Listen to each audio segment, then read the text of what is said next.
The windshield wipers screamed against the glass as Ethan Morales watched his entire future disappear in the rearview mirror.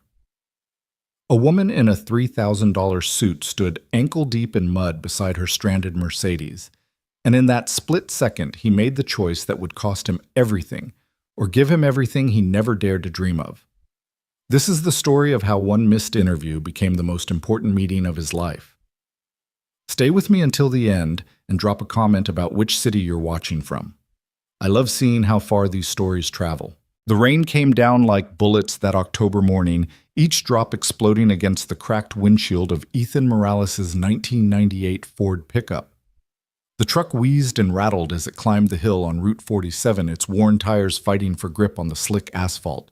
Ethan's knuckles were white on the steering wheel, not from the treacherous conditions, but from the weight of what this morning meant.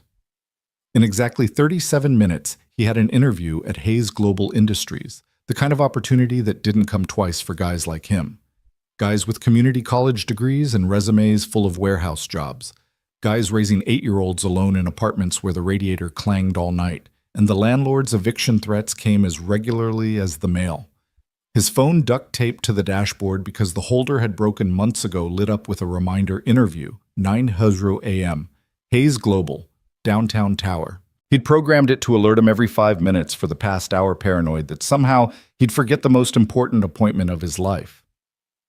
"You got this, Morales," he muttered to himself, practicing his handshake with one hand while steering with the other. "My name is Ethan Morales, and I'm here to hold—" That's when he saw her.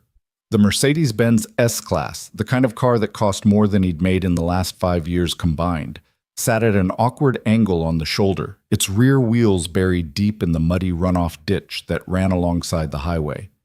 Even through the rain-blurred windshield, he could see the woman standing beside it, her navy blue power suit already darkening with rain, her hands gesturing wildly as she screamed into her phone.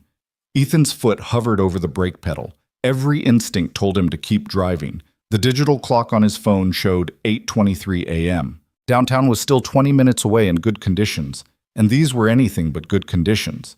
If he stopped now. But then he thought of Mrs. Chen, his elderly neighbor, who'd watched Marcus for free last Tuesday when he couldn't afford the after-school program. He thought of Tommy at the auto shop, who'd replaced his brake pads on credit when he'd been dead broke in September. He thought of all the times someone had extended a hand when he'd needed it most. "Damn it," he whispered, already knowing what he was going to do. The truck's brakes squealed as he pulled over the sound cutting through the rain's percussion. He grabbed the emergency flasher's button and killed the engine. Through his side mirror, he watched the woman pace frantically, her expensive heels sinking into the soft earth with each step. She hadn't even noticed him stop. Ethan pulled his interview suit jacket tighter. The only nice thing he owned, bought secondhand from Goodwill and tailored by Mrs. Rodriguez down the hall for the price of fixing her kitchen sink. He couldn't let it get soaked. But as he watched the woman slip and nearly fall, catching herself on the Mercedes' door handle, he shrugged it off and draped it carefully over the passenger seat. The rain hit him like 1,000 tiny fists the moment he stepped out. His white dress shirt, ironed 3 times this morning, until every crease was perfect, immediately began to cling to his skin. His dress shoes polished until they gleamed, splashed into a puddle that swallowed them to the ankles. "Ma'am," he called out, jogging toward her. "Ma'am, you need help." She spun around, and for a moment Ethan forgot about the rain. The interview, everything. She was stunning in that untouchable way that came from money and breeding, sharp cheekbones, perfectly styled auburn hair now plastered to her head, green eyes that seemed to catalog everything about him in a single sweep. But it was the desperation in those eyes that made him pick up his pace. "Oh, thank God!" She rushed toward him, nearly losing a heel in the process. "My car, I hit a puddle and lost control, and now it's stuck, and I have a board meeting in 40 minutes that could determine the future of 500 jobs, and my phone's about to die, and the tow company said they can't get here for 2 hours because of the weather. And—" "Breathe," Ethan said, holding up his hands.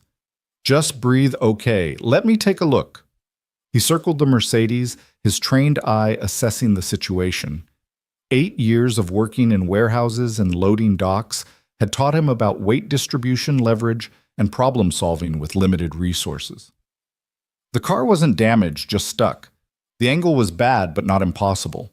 He'd pulled plenty of delivery trucks out of worse spots, though never in dress clothes, and never when his entire future was ticking away by the second. "You got chains?" he asked. "Chains?" She looked at him like he'd asked if she carried a rocket launcher in her trunk. "Never mind, I've got some in my truck. But listen, I'm going to level with you. This is going to take at least 15, maybe 20 minutes to do right. Your car's in there pretty good." 20 minutes? Her voice cracked. "I can't. This meeting?" Ethan's phone buzzed in his pocket. Another reminder. 8:27 a.m. now. If he left right now, drove like a maniac, maybe found a parking spot quickly, he might still make it. Might. "What about you?" she asked suddenly, seeming to really see him for the first time. The dress shirt, the muddy dress shoes, the way he kept glancing at his phone. "You're clearly heading somewhere important. Job interview?" he said simply, already walking back to his truck. "But you need help now." "Wait," she splashed after him. "A job interview. You're going to miss a job interview to help me." Ethan popped the rusted toolbox in his truck bed and pulled out the heavy chains, testing their strength with practiced hands. "Lady, you said 500 jobs depend on your meeting. Only one depends on mine. The math's pretty simple." He didn't tell her that the one job depending on his interview was the difference between keeping his son in their apartment or moving back to his sister's couch in Detroit. He didn't mention the stack of overdue bills held to his refrigerator with a magnet shaped like a dinosaur that Marcus had made in art class. He didn't explain that he'd spent his last $40 on gas to get to this interview and a new notebook to take notes if they hired him on the spot. "I can't let you do this," she said, but she was already stepping back, letting him work.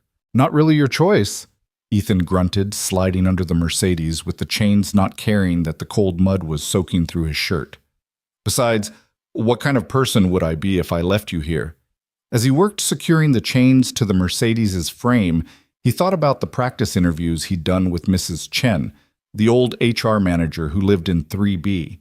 She'd made him repeat his answers over and over until they sounded natural. "Tell them about your problem-solving skills," she'd said. "Give them examples of thinking outside the box." Well, he thought grimly, crawling out from under the car covered in mud, this was certainly outside the box. "Okay," he called to the woman who was now huddled under the minimal shelter of a tree, trying futilely to protect her phone from the rain. "When I start pulling, you're going to need to steer. Keep the wheels straight, and when you feel it catch, give it just a little gas. Not too much, or you'll dig in deeper." She nodded, tottering back to the driver's door in her ruined heels. "What's your name?" she called out as he headed to his truck. "Ethan," he replied, not seeing the point in last names. After today, they'd never see each other again. "I'm Alexandra," she said. "And Ethan. Thank you. Whatever happens with your interview, any company would be lucky to have someone like you." He almost laughed at that. Someone like him. She had no idea what someone like him was: a high school graduate who'd gotten his girlfriend pregnant at 19, married her at 20, lost her to a drunk driver at 24, and had been scrambling to hold it together ever since. Someone who read mechanical engineering textbooks from the library at night after Marcus went to bed, dreaming of a degree he'd never afford. Someone who fixed neighbors' cars for grocery money and picked up every extra shift he could get, even if it meant seeing his son only at breakfast and bedtime. The Ford's engine roared to life, and Ethan carefully took up the slack in the chains. The first pull did nothing but spin his wheels. He eased off, let the truck settle, then tried again. This time, he felt the Mercedes shift slightly. "Give it a little gas," he shouted over the rain. The Mercedes's engine purred a smooth, expensive sound that made his truck sound like a dying animal in comparison. Inch by inch, with Ethan's truck straining and smoking, the luxury car began to emerge from the ditch. Mud flew everywhere, coating both vehicles, but finally, the Mercedes lurched free onto solid ground. Alexandra emerged from the car, laughing and crying at the same time, her composure completely shattered. "Oh my God, you did it! You actually did it!" Ethan was already unhooking the chains, his movements efficient despite his shaking hands. 8:44 a.m. It was over. Even if he left right now, he'd never make it. The interview he'd prepared for stressed over pinned all his hopes on gone.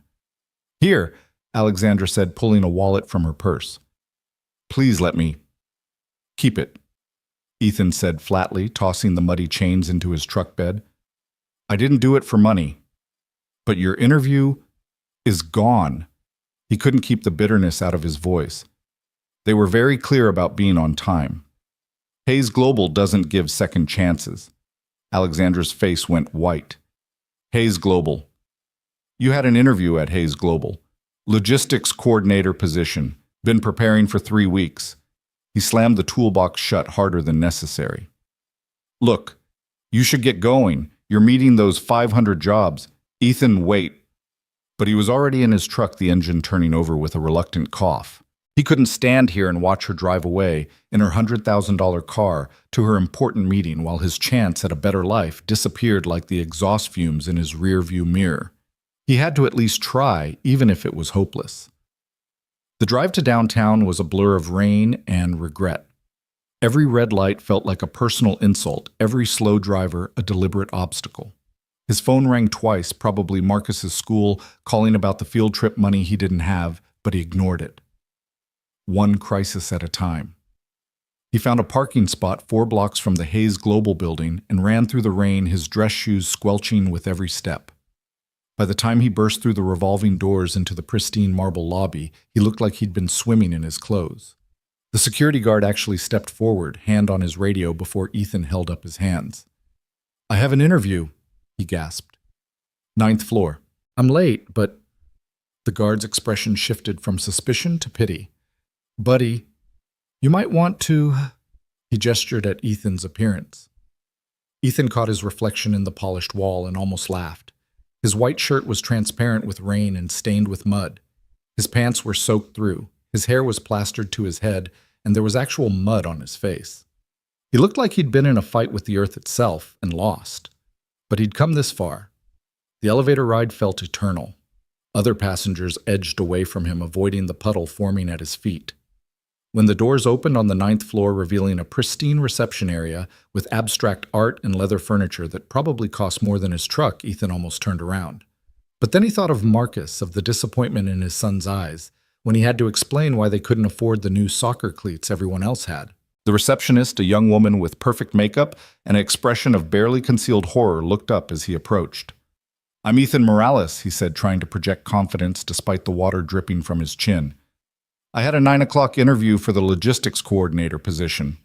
She consulted her screen, though they both knew what it would say.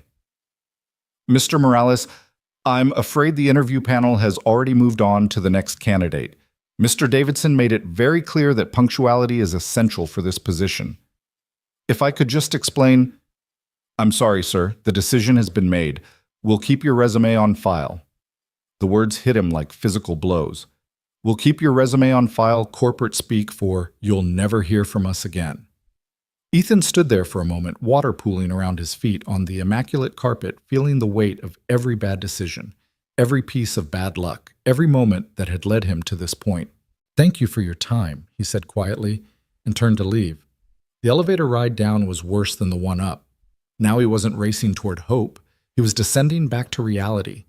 Back to the overdue rent, the empty refrigerator, the exhausting cycle of poverty that ground you down a little more each day until you forgot you'd ever dreamed of anything better. He stood in the lobby for a moment, watching the rain lash against the floor-to-ceiling windows. He'd have to tell Marcus that Daddy didn't get the good job, that things would stay the same for a while longer. He'd have to face Mrs. Chen, who'd been so excited for him, so sure that this was his big break. He'd have to... Ethan. He turned to see Alexandra rushing through the revolving doors, her hair and suit somehow perfect again, as if the last hour hadn't happened. She was accompanied by 2 men in expensive suits who looked like they'd stepped out of a business magazine.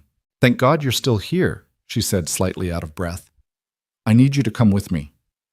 Lady, I appreciate whatever this is, but it's Alexandra, she said. Alexandra Hayes, as in Hayes Global, as in the company you just interviewed with, as in the CEO whose ass you just saved on the side of the highway. The lobby seemed to tilt. Ethan grabbed the edge of a nearby planter to steady himself. You're the person you gave up your interview to help. Yes. Her green eyes were intense, focused. And now I need your help again. Please just come with me. Give me 10 minutes. You've already lost the interview. What else do you have to lose? Ethan wanted to laugh, or cry, or possibly both. The CEO. He'd been crawling in the mud, sacrificing his future for the CEO of the company he'd been trying to get hired by. The irony was so sharp it could cut glass. 10 minutes, he said, because what else was he going to say? The universe clearly had a sick sense of humor, and he might as well see how the joke ended. Alexandra led him back to the elevators, but this time they went up past the 9th floor, past the 20th, all the way to the 35th, where the doors opened onto a different world. This wasn't cubicles and conference rooms. This was corporate power distilled into glass and chrome. The rain-soaked city spread out below them through windows that seemed to go on forever. "Ma'am?" one of the suited men said nervously. "The situation in the operations center—" "I know, Michael," Alexandra said, never taking her eyes off Ethan. "That's why Mr. Morales is here." She pushed through a set of double doors into chaos. The operations center was a massive room filled with screens showing maps, graphs, numbers scrolling in red. At least 20 people were scattered around, some shouting into phones, others typing furiously at computers. The energy was panic, pure and simple. "Status report," Alexandra barked, and the room seemed to pivot toward her. A harried-looking man with his tie askew rushed over. "It's worse than we thought. The system crash has corrupted the routing algorithms for the entire Northeast distribution network. We've got 800 trucks that don't know where they're supposed to be, 42 ships waiting for loading instructions at various ports, and approximately $18 million in inventory that's effectively lost in the system. Time to fix. The tech team says 72 hours minimum to rebuild the code from backups and re-input all the data manually." "We don't have 72 hours. We don't have 72 minutes. Alexandra turned to Ethan. "You applied for the logistics coordinator position. Your resume says you redesigned the warehouse management system at Conway Shipping, increasing efficiency by 30%. "That was, yeah, but it was a much smaller scale. Can you fix this?" Ethan looked at the screens, his mind automatically cataloging what he was seeing. It was a mess, but it was a familiar kind of mess. Like when the ancient computer system at Conway had crashed during the Christmas rush, and he'd had to route 200 deliveries using paper maps and Excel spreadsheets. "Maybe," he said slowly, "but I'd need to understand your system architecture and whatever you need." Alexandra's voice was steel. "Michael, give him full access. Everyone else you answer to him until this is fixed." "Ma'am," Michael protested, "with all due respect, we don't even know who this person is. He's not an employee. He hasn't been vetted." "This person," Alexandra said coldly, "gave up a job interview to pull me out of a ditch so I could make it here to handle this crisis. That tells me more about his character than any background check. Now give him access or update your resume." Michael paled and gestured to a workstation. "Whatever you need, sir." Ethan sat down at the computer, acutely aware that he was dripping on what was probably a $10,000 chair. The system interface loaded, and he began to navigate through it, his fingers moving almost automatically. It was more complex than Conway's system, but the bones were the same. Logistics was logistics, whether you were moving 10 packages or 10,000. "Okay," he said, pulling up multiple windows. "Your problem isn't actually the routing algorithm. It's the indexing. When the system crashed, it corrupted the location tag, so the algorithm doesn't know where anything is starting from. It's trying to create routes from nowhere to somewhere." "Can you fix it?" Alexandra asked. "Not fix exactly, but I can work around it." He was already typing, falling into the zone he entered when solving complex problems. "If we bypass the automatic routing and create a manual overlay using the last known positions from— do you have GPS data from the trucks themselves?" "Every truck has a transponder," someone called out. "Perfect. Pull that data cross-reference it with the delivery manifests from yesterday. Those should still be clean, and we can triangulate probable routes. It won't be perfect, but it'll get your trucks moving while the tech team rebuilds the system." His fingers flew across the keyboard, writing code, pulling data, building something from nothing.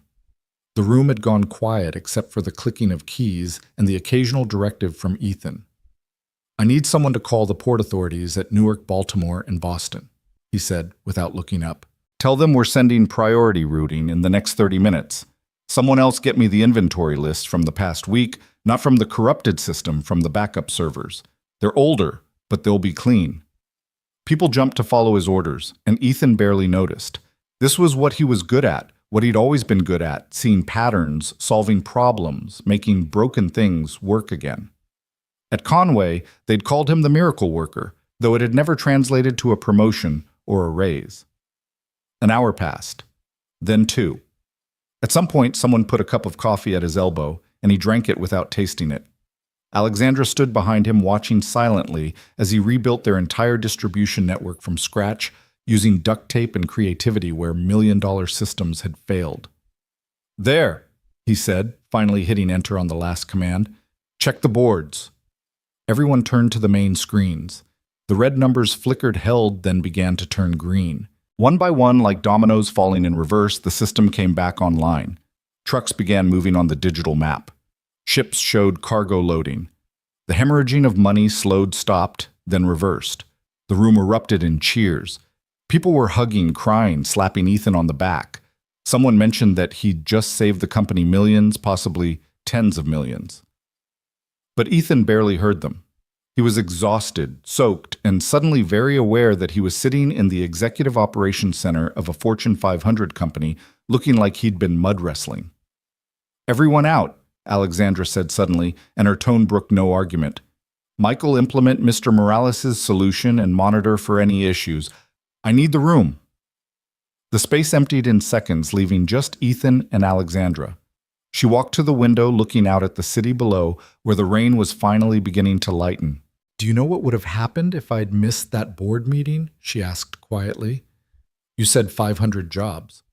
Conservative estimate. We're in the middle of a hostile takeover attempt. The board was voting on whether to accept a buyout offer from Kronos Corporation. If I hadn't been there to present the alternative strategy to show them the numbers," she turned to face him, "Kronos would have gutted this company. They'd have kept the name, the contracts, but they'd have outsourced everything. Thousands of jobs gone. Entire communities that depend on our distribution centers destroyed." "But you made it," Ethan said, "because you stopped. In the rain late for your own interview, you stopped." She walked back to him, her heels clicking on the polished floor. "Do you know what the interview was for the logistics coordinator position? Entry-level management, decent pay benefits, a chance to move up. The person we hired instead of you. He showed up on time, gave perfect answers, had an MBA from Wharton." She smiled slightly. "He wouldn't have known where to start with the crisis you just solved. He wouldn't have stopped to help someone on the side of the road. He would have been perfectly punctual and perfectly useless." Ethan didn't know what to say to that, so he said nothing.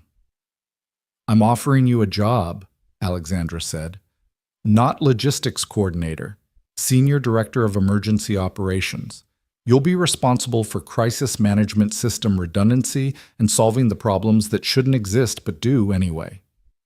I don't have an MBA. I don't even have a bachelor's degree. You have something better. You have the ability to see solutions where others see disasters. You have the character to sacrifice your own opportunities to help others. And you have the skill to back it all up." She named a salary that made Ethan's knees weak. "Plus, full benefit signing bonus, and we'll pay for you to get whatever degrees you want while you work." Ethan thought of Marcus of the apartment with the clanging radiator of all the nights he'd fallen asleep over library textbooks dreaming of a chance like this. "I need to make a phone call, Yuki," he said. Alexandra smiled. "Use my office. Second door on the right. Take all the time you need." The office was bigger than his entire apartment, with a view that seemed to encompass the entire world. Ethan pulled out his phone, still working miraculously, and dialed his sister's number. "Maria." "Yeah, it's me. I need you to pick up Marcus from school today." "No, everything's fine. Everything's perfect. I'll explain later. Just tell him Daddy got the job. A better job than we ever imagined." He ended the call and stood there for a moment, looking out at the city that had seemed so imposing this morning. The rain had stopped completely now, and sunlight was breaking through the clouds, turning the wet streets into rivers of gold. His phone buzzed. A text from an unknown number, "Cars being detailed to remove the mud. Least I can do. Also, there's a company card waiting for you at reception. Buy yourself some new interview clothes. You start Monday. AH." Ethan laughed. Really laughed for the first time in months. This morning he'd thought missing that interview would be the end of everything. Instead, it had been the beginning. Sometimes the worst storms, the ones that threaten to destroy everything you've built, are really just clearing the path for something better. He walked back into the operations center where Alexandra was waiting with a contract and a pen. "Ready to change your life?" she asked. "Already did," Ethan said, taking the pen. "The moment I hit the brakes." As he signed his name, Ethan Morales, Senior Director of Emergency Operations, he thought about the chain of events that had led him here. A storm, a stuck car, a choice between self-interest and helping others. Mrs. Chen always said that character was what you did when nobody was watching and everything was on the line. Today, someone had been watching, and everything had been on the line. And for once in his life, making the right choice had led to the right outcome. "Welcome to Hayes Global, Mr. Morales," Alexandra said, shaking his hand. "Something tells me you're going to fit in just fine." Outside, the sun continued to break through the clouds, and 40 stories below, Ethan's battered pickup truck sat in the executive parking area, mud-splattered and proud, surrounded by Mercedes and BMWs and Teslas. It looked out of place, but it also looked exactly right, a reminder that sometimes the most valuable things come in unexpected packages. Monday morning would come soon enough, bringing new challenges and responsibilities Ethan could barely imagine. But for now, he stood in his ruined interview clothes in the executive suite of Hayes Global, having saved a company he didn't even work for yet, and thought about how he'd tell this story to Marcus tonight. How sometimes doing the right thing for its own sake was the best interview answer you could ever give. The city spread out before him, no longer intimidating, but full of possibility. Somewhere out there, his son was in school, probably drawing pictures of superheroes and race cars, not knowing that his father had just become something of a hero himself. Not the kind with a cape or superpowers, but the kind who stopped in the rain to help a stranger and changed the course of multiple lives in the process. Ethan Morales, Senior Director. It had a nice ring to it, but more importantly, Ethan Morales' father, who could now provide for his son, Ethan Morales. Man who'd learned that sometimes the best opportunities come disguised as disasters, and the worst setbacks are really just setups for something greater. The storm had passed, the sun was shining, and for the first time in 4 years since that drunk driver had shattered his world and left him to pick up the pieces alone, Ethan Morales felt like he could breathe. The weekend passed in a blur of disbelief and preparation. Ethan had spent Saturday morning at the mall with Marcus, watching his son's eyes grow wide as they walked past the discount stores where they usually shopped and into actual department stores. "Dad, are you sure?" Marcus had asked, holding a pair of Nike soccer cleats like they were made of gold. "These aren't even on sale." "We're sure, buddy," Ethan had replied, ruffling his son's dark hair. "Dad got a really good job. Things are going to be different now." But as Monday morning arrived, bringing with it the reality of walking into Hayes Global as an executive rather than a hopeful applicant, Ethan felt the full weight of what he'd taken on. The new suit he'd bought, the first brand new suit he'd ever owned, felt stiff and foreign against his skin. The shoes were so polished he could see his reflection in them, a far cry from the work boots he was accustomed to. He dropped Marcus off at school early, his son practically bouncing in his new sneakers. "Tell everyone my dad's a director now," Marcus had shouted as he ran toward the building, his Batman backpack bouncing against his shoulders. The pride in his voice made Ethan's throat tight with emotion. The drive to Hayes Global was different this time. No panic, no racing against the clock, no desperate prayers for just one chance. Instead, there was a parking pass for the executive garage and a security badge waiting for him at the reception desk. The same receptionist who'd turned him away on Friday now smiled warmly and called him Mr. Morales as she handed over his credentials. "Ms. Hayes asked me to tell you she'll meet you in your office at 9, she said. 20th floor, suite 2012. The executive assistant assigned to you is already there. Her name's Patricia." The elevator ride felt surreal. Other employees nodded respectfully, some even murmuring, "Good morning, sir."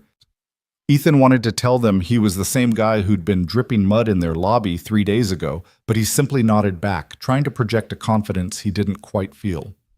Suite 2012 turned out to be a corner office, with windows on 2 walls offering a panoramic view of the city. It was 3 times the size of his apartment, with a leather couch, a conference table, and a desk that looked like it belonged in a museum. A woman in her 50s with silver hair and knowing eyes stood as he entered. "Mr. Morales, I'm Patricia Chen," she said. and Ethan's heart skipped. Before you ask, yes, I'm related to the Mrs. Chen in your building. She's my aunt. She called me Friday night, told me all about you, said you're the hardest working man she knows and that Hayes Global was lucky to have you. Your aunt, she's been incredibly kind to my son and me. Ethan managed, still processing the coincidence. She speaks very highly of you both. Now let's get you oriented.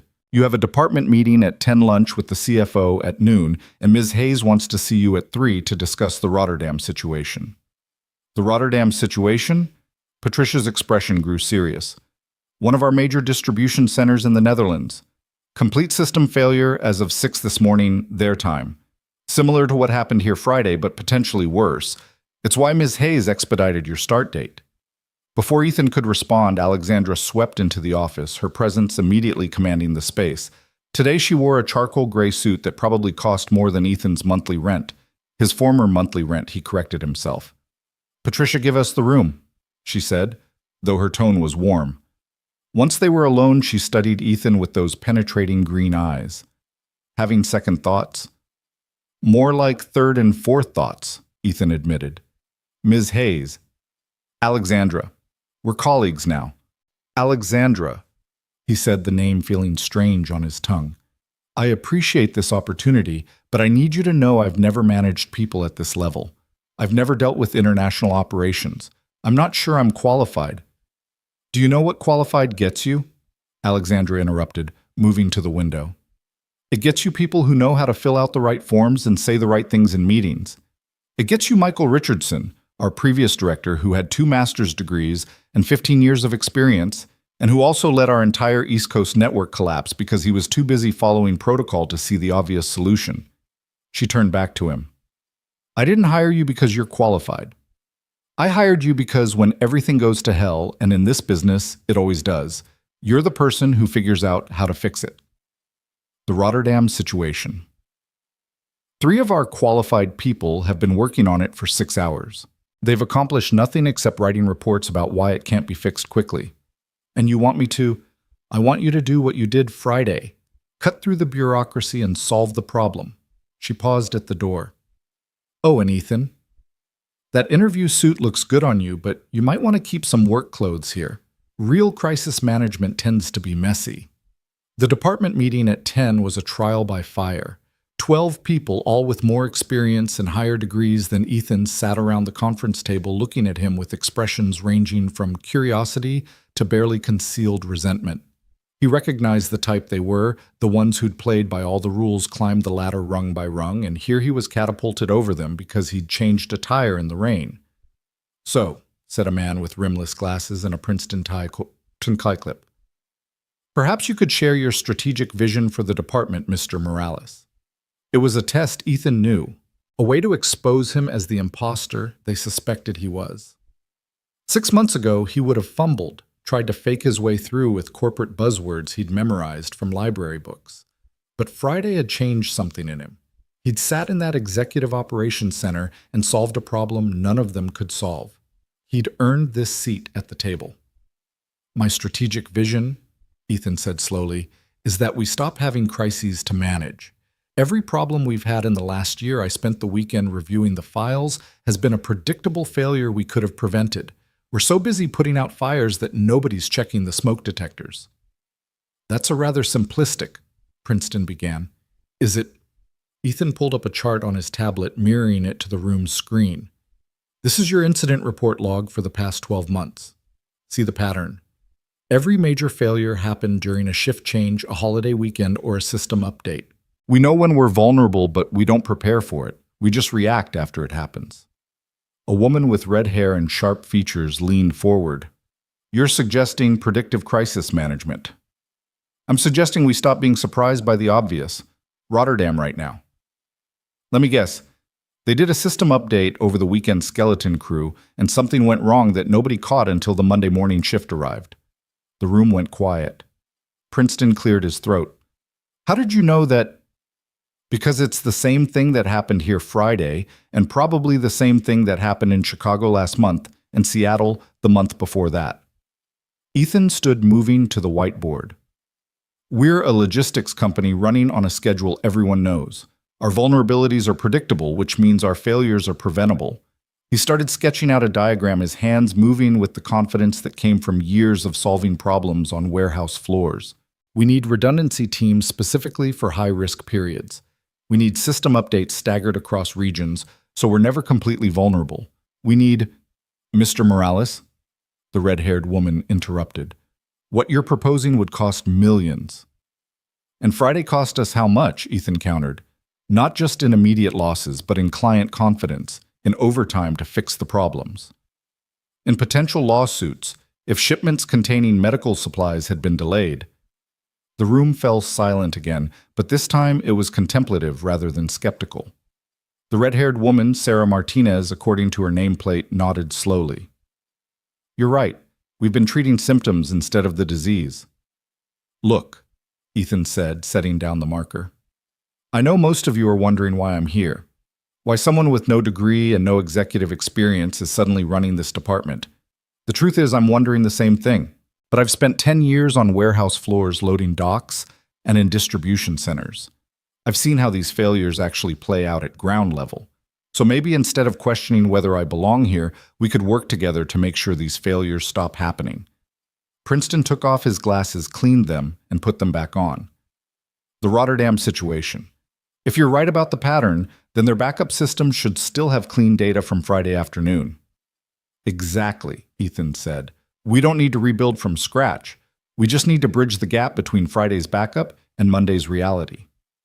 I have contacts at Rotterdam who could give us remote access, Sarah offered. If you really think you can fix this— Not me, Ethan corrected. Us. I'm going to need everyone in this room if we're going to solve this before the European markets close. The shift in the room was palpable. Suddenly, they weren't looking at him as an outsider, but as someone offering a solution.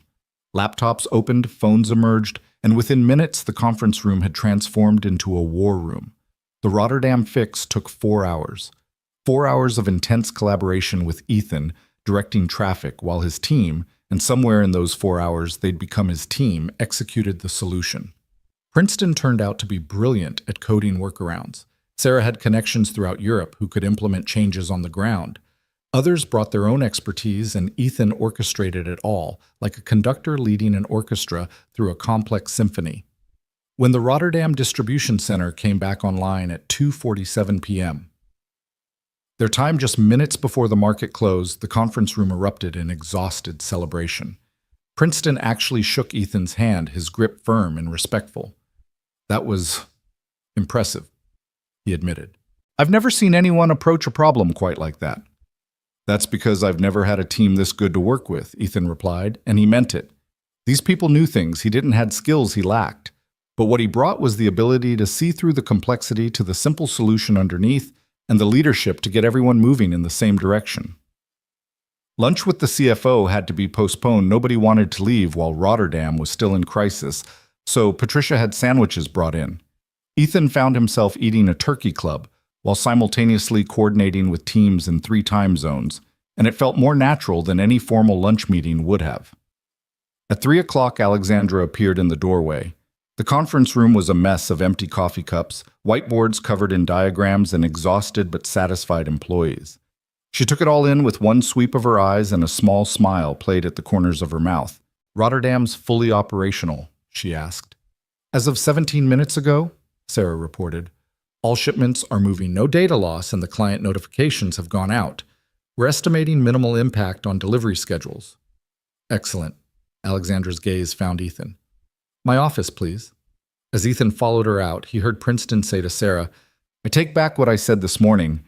He's exactly what this department needed. Alexandra's office occupied the entire northeast corner of the 35th floor. It was less an office and more a command center with multiple screens showing real-time data from Hayes Global Operations worldwide. She gestured for him to sit in one of the leather chairs facing her desk. You handled that well, she said, pouring 2 cups of coffee from a service that probably cost more than Ethan's weekly grocery budget. Getting buy-in from that team isn't easy. Michael Richardson tried for 2 years and never managed it. They just needed to see that I wasn't here to make their lives harder, Ethan said, accepting the coffee. It was perfect, strong, rich, nothing like the break room coffee he was used to. Most of them are brilliant at what they do. They just needed someone to coordinate their efforts. Is that what you think your job is? Coordination? Ethan considered the question. No. My job is to make sure that when things break, and they will break, we fix them before they become disasters. And eventually to make sure they break less often. Good. Alexandra pulled up something on her tablet. Because I have something else for you to consider.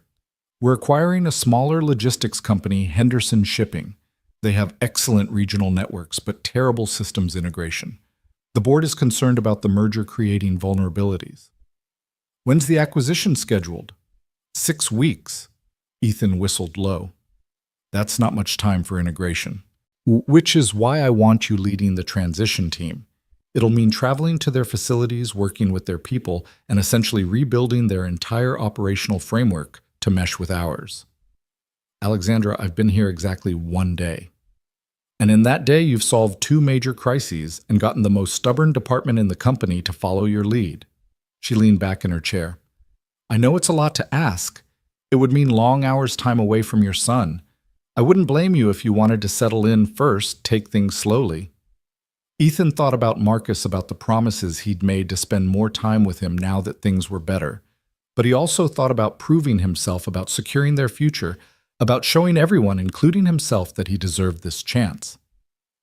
Can I bring my son with me sometimes, when the travel is on weekends? Alexandra's expression softened.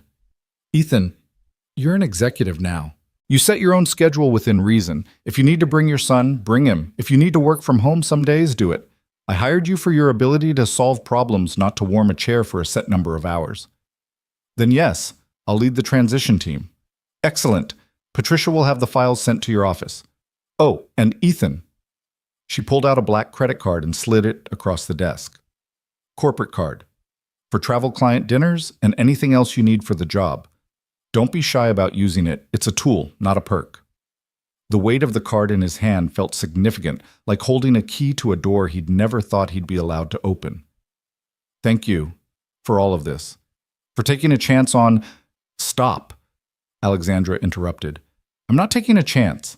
I'm making a strategic decision based on demonstrated performance.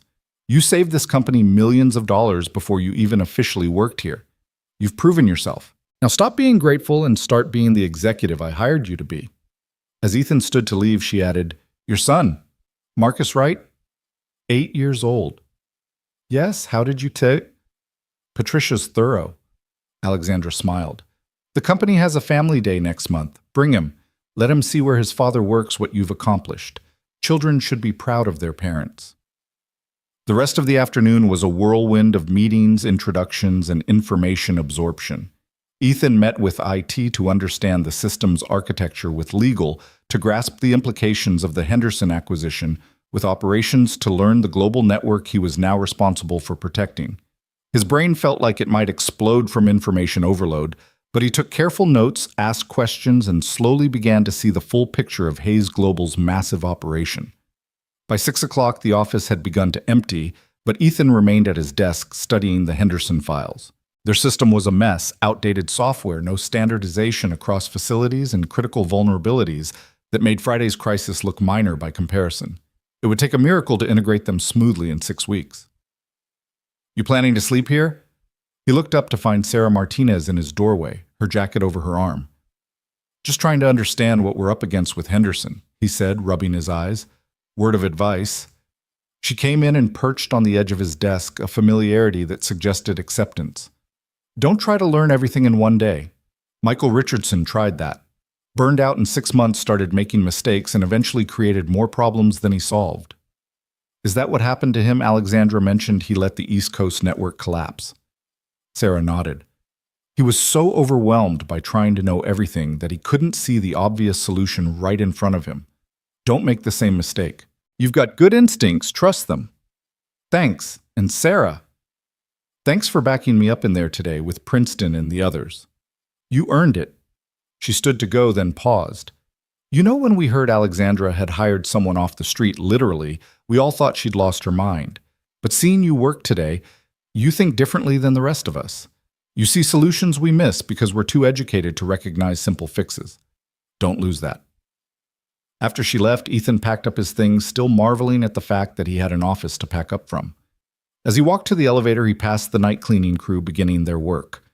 One of them, an older Hispanic man, looked familiar. "Carlos?" Ethan said, recognizing him from Conway Shipping. "Carlos Mendoza." The man's face lit up. "Ethan, chaos is a key. What are you doing here in a suit?" "I work here now. Started today." Carlos whistled appreciatively.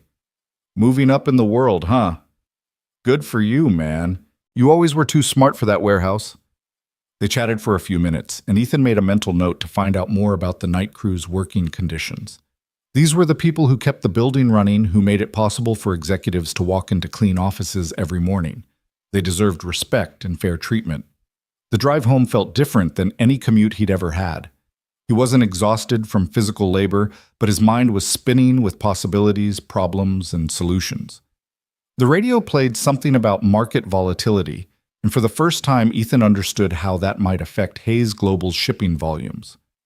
Marcus was at Mrs. Chen's apartment when he arrived doing homework at her kitchen table while she cooked something that smelled amazing.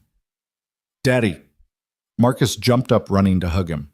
"Mrs. Chen's teaching me to make dumplings, and she said her niece works at your new company."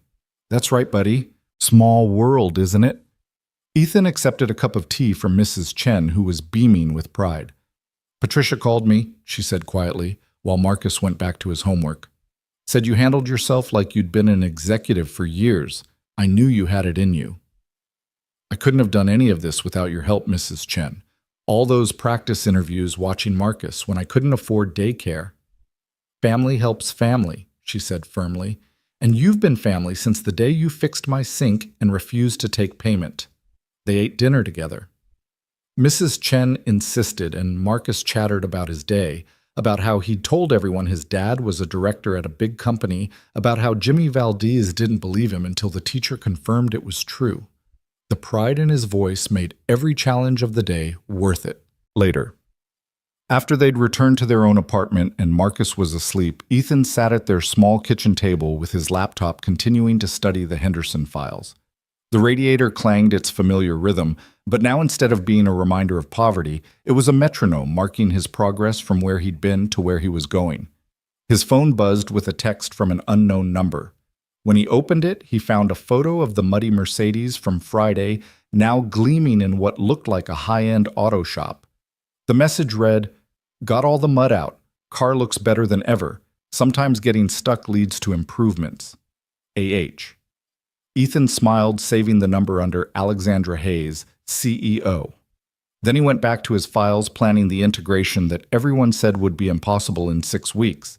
But then everyone had said a warehouse worker couldn't become an executive in a single day, and here he was. Outside his window, the city lights twinkled like stars brought down to earth. Somewhere out there, trucks were moving, ships were loading, and the vast network of Hayes Global's operations was humming along. And now he was part of it, not just as a cog in the machine, but as one of the people making sure the machine kept running. The Henderson acquisition would be his first real test.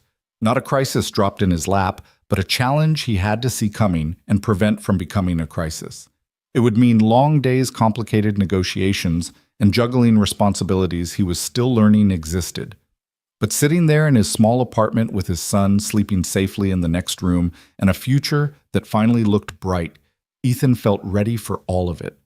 He pulled up a new document and began typing Henderson Integration Strategy, Draft 1. At the top, he wrote a simple mission statement: transition without disruption, integration without chaos, success without sacrifice. It was ambitious, maybe impossible, but then Ethan Morales had built his new life on achieving the impossible. One muddy Mercedes, one stopped interview, one moment of choosing others over himself had changed everything. Now it was time to prove that Alexandra's faith in him and his faith in himself wasn't misplaced. The radiator clanged again, and Ethan smiled. By next month, they'd be in a better apartment, one with proper heating and windows that didn't leak. But he'd miss this sound, this reminder of where he'd come from and how far he'd traveled.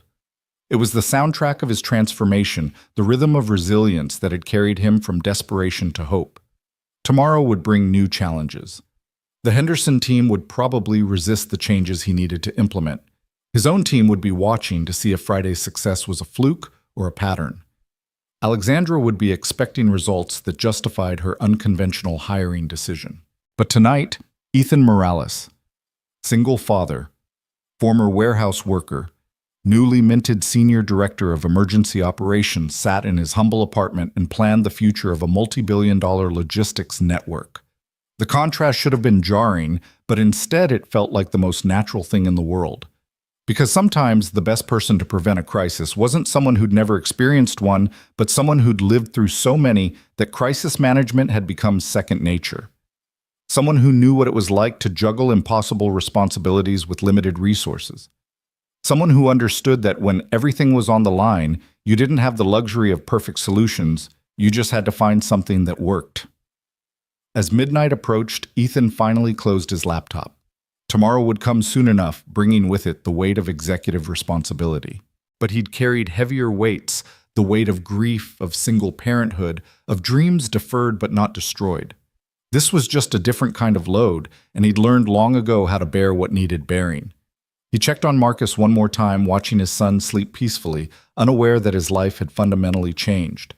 The soccer cleats sat by his bed, still pristine and new. Soon, Ethan thought those shoes would be scuffed and muddy from actual playing, not just dreaming. Soon, Marcus would have the chances Ethan had never had.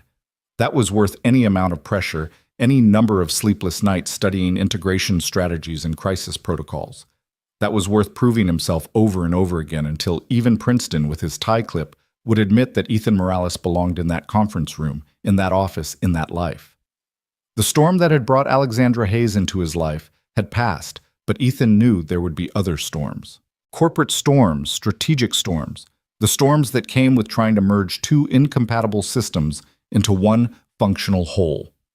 But he'd weathered worse storms than anything the business world could throw at him. And this time, he had better tools than just determination and duct tape. He had a team, resources, and the backing of a CEO who'd seen something in him that he was only beginning to see in himself. He had Patricia Chen, who would keep him organized, and Sarah Martinez, who would keep him grounded. He had the respect earned from solving impossible problems and the authority to prevent those problems from recurring. Most importantly, he had the knowledge that he'd already survived the worst day of his professional life, showing up late, muddy, and hopeless to a lost opportunity, and it had transformed into the best day. If he could turn that disaster into triumph, he could handle whatever came next. The alarm went off at 4:30 a.m., but Ethan was already awake, laptop open on the kitchen table, surrounded by coffee cups and integration charts. He'd discovered something in the Henderson files that had kept him up most of the night. Not a problem, but an opportunity so significant it could change the entire acquisition strategy. Henderson Shipping, for all its technical failures, had something Hayes Global desperately needed: contracts with small rural hospitals throughout the Midwest. Medical supply routes that the bigger company had deemed too costly to pursue, but which Henderson had been servicing for decades. If integrated properly, these routes could open an entirely new market sector. "Dad?" Marcus stood in the doorway, rubbing sleepy eyes. "Why are you up so early?" "Sorry, buddy, did I wake you?" Ethan closed the laptop and pulled his son onto his lap. "Just doing some homework for work." "Grown-ups don't have homework," Marcus said with the certainty only an 8-year-old could muster. "This grown-up does. Every day I'm learning something new." He ruffled Marcus's hair. "Go back to bed. We've got 2 more hours before school." But Marcus snuggled closer instead. "Is your new job hard?" "Sometimes. But you know what makes it easier? Knowing I'm doing it for us, for our future." "Mom would be proud of you," Marcus said quietly, and Ethan's heart clenched. The boy rarely mentioned his mother anymore, as if speaking about her might make the loss fresh again. "She would be proud of both of us," Ethan whispered, holding his son tighter. After Marcus went back to bed, Ethan showered and dressed in his second new suit, still marveling at how different he looked in the mirror. The man staring back at him bore little resemblance to the desperate father who'd stood in this same bathroom just a week ago, wondering how he'd make rent. The drive to work in the pre-dawn darkness had become his thinking time. Today's challenge would be the first meeting with Henderson's executive team. They were flying in from Cincinnati, defensive and worried about their jobs, their autonomy, their company's identity being swallowed by the Hayes Global machine. Ethan had seen it before on a smaller scale, the fear that came with change, the resistance that could sabotage even the best-intentioned integration. He arrived at the office before 6, finding only the night security and cleaning crew still there. Carlos was emptying trash bins in the executive conference room. "Morning, Carlos," Ethan said, setting down his briefcase. "How's your daughter? Still at community college?" Carlos looked surprised that anyone, let alone an executive, remembered their previous conversations. "She's good, Mr. Morales. Actually, she just switched her major to logistics management. Says it's a growing field." "It is. Tell you what, have her send me her resume. We have a summer internship program, and I'd be happy to put in a word." The older man's eyes welled with tears. "You do that? Carlos, you work hard. You deserve to have doors open for your family. Email me her information." Ethan pulled out a business card, still feeling slightly surreal about having them. "My direct email's on there." By 7, the office was beginning to fill. Patricia arrived with his schedule and a warning: "The Henderson team isn't happy. Their CEO, Richard Henderson, specifically requested that Alexandra handle this meeting personally. He sees being handed off to you as an insult." He's probably right to be insulted," Ethan said, reviewing the files one more time. His company's being absorbed by a competitor, and instead of the CEO, he gets the new guy who nobody's heard of. I'd be angry too. "So, how are you going to handle it?" Ethan thought about all the times he'd been dismissed, overlooked, judged before being given a chance to prove himself. By showing him something he doesn't expect. The Henderson team arrived at 9 sharp 5 executives in identical Navy suits, moving like a defensive unit with Richard Henderson at the center. Henderson himself was in his 60s, silver-haired and stern-faced, with the bearing of someone who'd built his company from nothing and was watching it slip away. The Hayes Global team assembled in the main conference room: Ethan, Sarah Princeton, and 3 others from various departments. Alexandra made a brief appearance to welcome everyone, then departed with a meaningful look at Ethan that said, "This is your show." "Gentleman, lady," Henderson began before Ethan could speak, nodding to his one female executive. "Let me be clear. We're here because we have no choice. The board voted to accept your offer. But I'll be damned if I'll let you destroy what we've built over 40 years. "Good," Ethan said, and the room went silent. "That's exactly the attitude I want." Henderson blinked. "Excuse me. Mr. Henderson, I've spent the last 72 hours studying your company. You've built something remarkable. Roots nobody else would take, relationships with communities everyone else ignored, loyalty from drivers who've been with you for decades. I'm not here to destroy that. I'm here to make sure we don't." Ethan pulled up a presentation on the screen, but instead of the corporate PowerPoint, everyone expected it was a hand-drawn map, the kind Ethan used to sketch on warehouse walls. "This is your network," he said, pointing to the sprawling web of routes. "And this is ours." A second map appeared. "Look at the overlap, or rather, look at the lack of overlap. You go where we don't. You serve people we can't reach. You know what that makes you." "A redundancy," Henderson's CFO said bitterly. "Essential," Ethan corrected. "You're not being absorbed because you're failing. You're being integrated because you have something we need: access to markets we've been trying to crack for years." He clicked to the next slide, the rural hospital contracts he'd discovered during his late-night research. "These medical supply routes, you're barely breaking even on them, right?" Henderson nodded slowly. "It's a service we provide to the communities.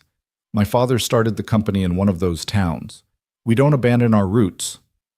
And Hayes Global has the infrastructure to make those routes profitable without cutting service. Our volume discounts your relationships. We can maintain your commitment to those communities while actually making money doing it." "You're talking about keeping our roots intact." Henderson's operations director leaned forward. "I'm talking about expanding them. With Hayes Global's resources and your ground knowledge, we could have medical supply coverage for every rural hospital in the Midwest within 18 months. The room's energy shifted. Ethan could feel it the moment when defensiveness began to crack and curiosity crept in. "What about our people?" Henderson asked. "I've got drivers who've been with me 20 years, dispatchers who know every back road in Ohio. They're not just employees, they're family." This was the crucial moment. Ethan had anticipated this question, had thought about it while watching Marcus sleep, remembering his own fear of being expendable. Mr. Henderson, last Friday, I was unemployed. A single father with no degree, no connections, and no prospects. I got this job because I stopped to help someone in the rain, even though it cost me an interview. Alexandra Hayes hired me, not despite that choice, but because of it. She understood that the best business decisions aren't always about the bottom line, they're about people. He stood moving to the window that overlooked the city. Your drivers know things our algorithms never will. Which roads flood in spring, which hospitals have loading dock issues, which dispatchers at which facilities are helpful versus obstructive. That knowledge is invaluable. We'd be idiots to lose it. So you're saying no layoffs? Henderson's HR director asked. I'm saying we evaluate based on performance and need not on which logo is on the paycheck. Some redundancies are inevitable when you merge two companies, but anyone who's doing their job well and wants to stay will have a place. That's not just my promise, that's Alexandra Hayes' direct instruction. Princeton cleared his throat. Ethan, the integration timeline will be challenging, Ethan finished, which is why I'm proposing something unconventional. Instead of us imposing our systems on Henderson, we run parallel operations for the first month, learn from each other, find out what works best from both companies before we integrate. That would be expensive, Sarah pointed out, though her tone suggested she wasn't entirely opposed. Not as expensive as a failed integration, not as expensive as losing 40 years of community relationships and driver knowledge. Ethan turned back to Henderson. I'm not asking you to trust me. I'm asking you to work with me. Show us what you do better than anyone else, and we'll give you the resources to do it even better. Henderson was quiet for a long moment, studying Ethan with eyes that had seen plenty of corporate promises broken. You said you were unemployed last Friday. What were you before that? Warehouse supervisor at Conway Shipping. Before that, loading dock at Peterson Freight. Before that, anywhere that would hire a 24-year-old widower with a baby and a high school diploma. You came up from the floor, Henderson said, and it wasn't a question. Every rung of the ladder. I've driven trucks loaded cargo, dealt with angry customers at 3 a.m. I know what it's like to have some executive who's never done the job tell you how to do it better. Henderson's weathered face cracked into the first smile since he'd arrived. 30 years ago I was driving one of my own trucks, got stuck in a snowstorm outside of Indianapolis, thought I was going to lose my whole load of medical supplies. Another driver stopped, helped me get unstuck, followed me to make sure I made my delivery. That driver worked for Hayes Global. The room went still. I never forgot that, Henderson continued. When Hayes made their first acquisition offer 5 years ago, I said no, partly because I remembered that driver, and I couldn't believe the same company that employed him would honor what we'd built. But maybe I was wrong about that. The rest of the meeting transformed from negotiation to collaboration. Henderson's team began sharing their challenges, outdated software maintenance costs on an aging fleet, difficulty competing with larger companies for contracts. Ethan's team responded with solutions, resources, possibilities. By lunch, they'd sketched out a preliminary integration plan that preserved Henderson's core identity while leveraging Hayes Global's infrastructure. Alexandra appeared as the meeting was concluding, having somehow timed her arrival perfectly. Mr. Henderson, I trust Ethan has addressed your concerns. He has, Henderson said, shaking Ethan's hand with a grip that spoke of years of manual labor. You've got a good man here, Ms. Hayes. Don't let the suits ruin him. I have no intention of that, Alexandra replied. In fact, I'm hoping he ruins a few suits himself. The corporate world could use more people who understand what actually happens on the ground. After the Henderson team left for their hotel, Alexandra asked Ethan to walk with her. They ended up on the building's roof garden, 35 floors above the city, where the October wind carried hints of winter. You handled that brilliantly, she said, looking out over the skyline. Henderson's been resistant to acquisition for years. What you accomplished in one meeting would have taken our previous team months. He just needed to know his people would be taken care of. That's what everyone needs, really. Security, respect, a sense that their work matters. Is that what you needed? Ethan thought about the question. A week ago, I needed a job. Any job. But what you gave me was something different, A chance to prove that where I came from could be an asset, not a liability. Tell me about the medical supply routes. That wasn't in any of our analysis. Because your analysts were looking at profit margins. I was looking at community impact. Those rural hospitals Henderson serves, they're often the only medical facility for 50 miles. Losing those supply routes wouldn't just be a business failure, it would be a humanitarian crisis. Alexandra turned to face him fully. And you think we can make them profitable? I know we can. Economy of scale optimized routing shared warehouse facilities. We could cut costs by 30% without reducing service. Maybe even improve it. Write it up. Full proposal. I want to see numbers, projections, implementation strategy. If it's as promising as you think, we'll present it to the board next month. Next month. But that's when we're having the company family day. Bring your son, let him see you present to the board. Let him see his father changing lives. The weight of that settled on Ethan's shoulders. Presenting to the board of directors with Marcus watching, the kid who'd grown up thinking success meant having a job with benefits would see his father speaking to people who controlled billions in assets. The afternoon flew by in a blur of spreadsheets and strategy sessions. Sarah worked with him on the financial projections, her expertise filling the gaps in his knowledge. Princeton helped with the technical integration requirements, his initial skepticism replaced by genuine enthusiasm for the project. You know, Princeton said as they worked through routing algorithms, I owe you an apology. When you first arrived, I thought you were just Alexandra's charity case, someone she'd hired on a whim. Maybe I was, Ethan said, adjusting a calculation. But that doesn't mean I can't earn my place. You already have. The Henderson team was ready for war and you turned them into allies in 3 hours. That's not charity, that's talent. By 7 o'clock, Ethan's eyes were burning from staring at screens, but the proposal was taking shape. The numbers were better than he'd hoped, not just profitable, but potentially game-changing. If they could successfully integrate Henderson's rural network with Hayes Global's resources, they'd have a lock on medical logistics for the entire middle of the country. His phone buzzed with a text from Mrs. Chen. Marcus is doing homework and had dinner. Take your time. He's proud his daddy is working late on important things. That gave him another hour, which he used to call 3 of Henderson's biggest clients, rural hospital administrators he'd found in the files. He introduced himself, explained the acquisition, and asked what they needed from their medical supply company. Their answers were unanimous reliability, understanding of their unique challenges, and a partner who saw them as more than just small accounts. We've been with Henderson for 15 years, one administrator in Kansas told him. Richard always answers his phone even at midnight. His drivers know to use the back entrance when our main loading dock is blocked. They understand that when we order emergency supplies, it's literally life and death. Can Hayes Global promise that same level of service? We can promise better, Ethan said, and meant it. Henderson's commitment with our resources. Same drivers who know your facility, but with newer trucks and better tracking systems. Same personal service, but with the ability to source from multiple warehouses, if something's out of stock. If you can deliver on that, Mr. Morales, you'll have our continued business. After the calls, Ethan sat back in his chair looking out at the city lights. A week ago, he'd been nobody, another invisible worker, struggling to make ends meet.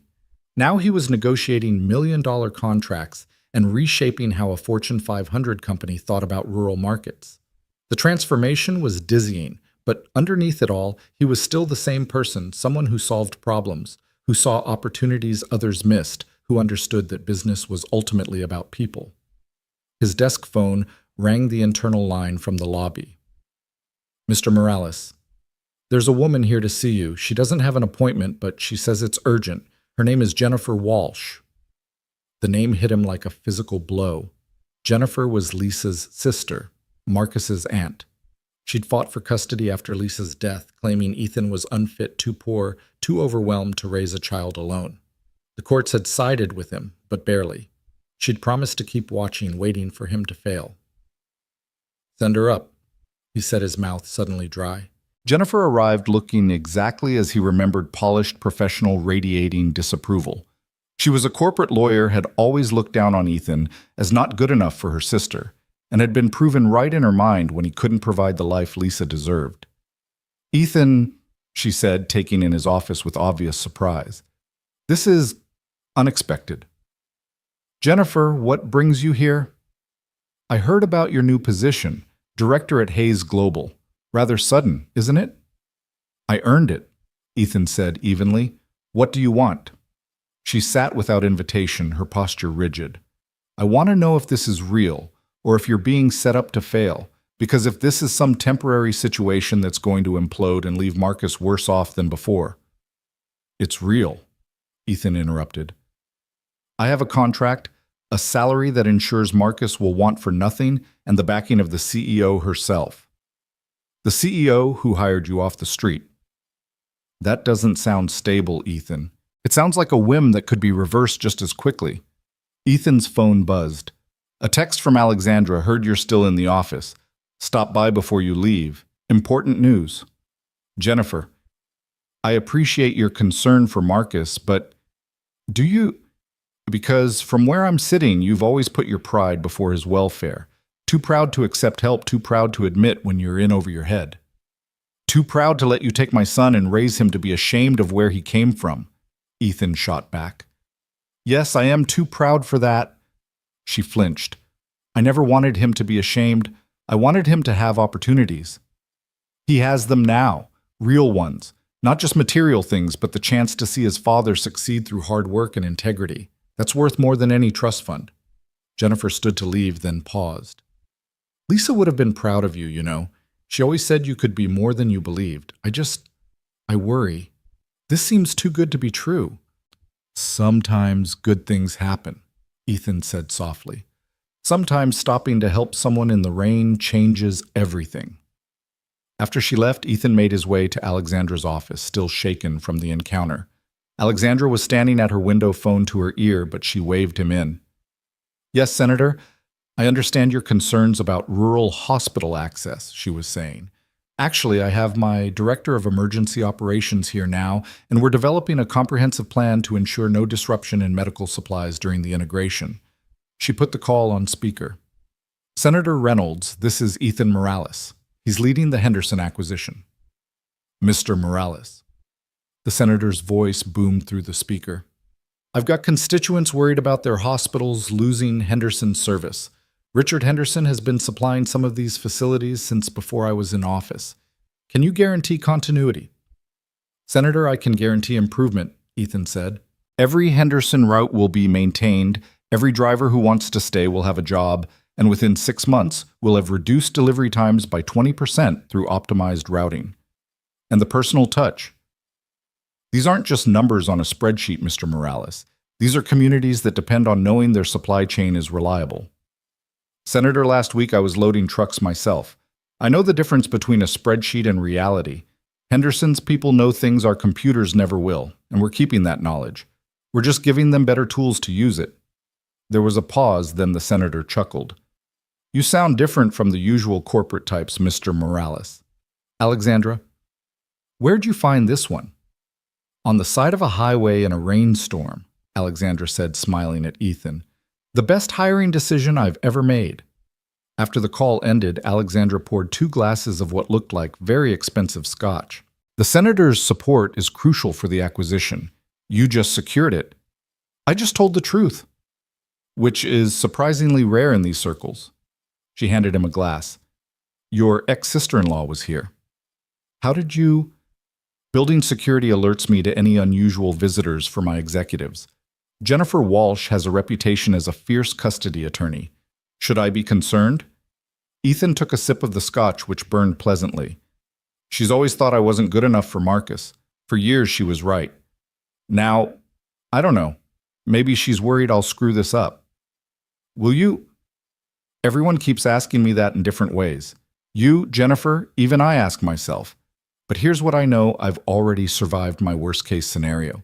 Lisa dying, raising Marcus alone, barely keeping our heads above water. Everything else is manageable by comparison. Alexandra studied him for a moment. The board meeting next month.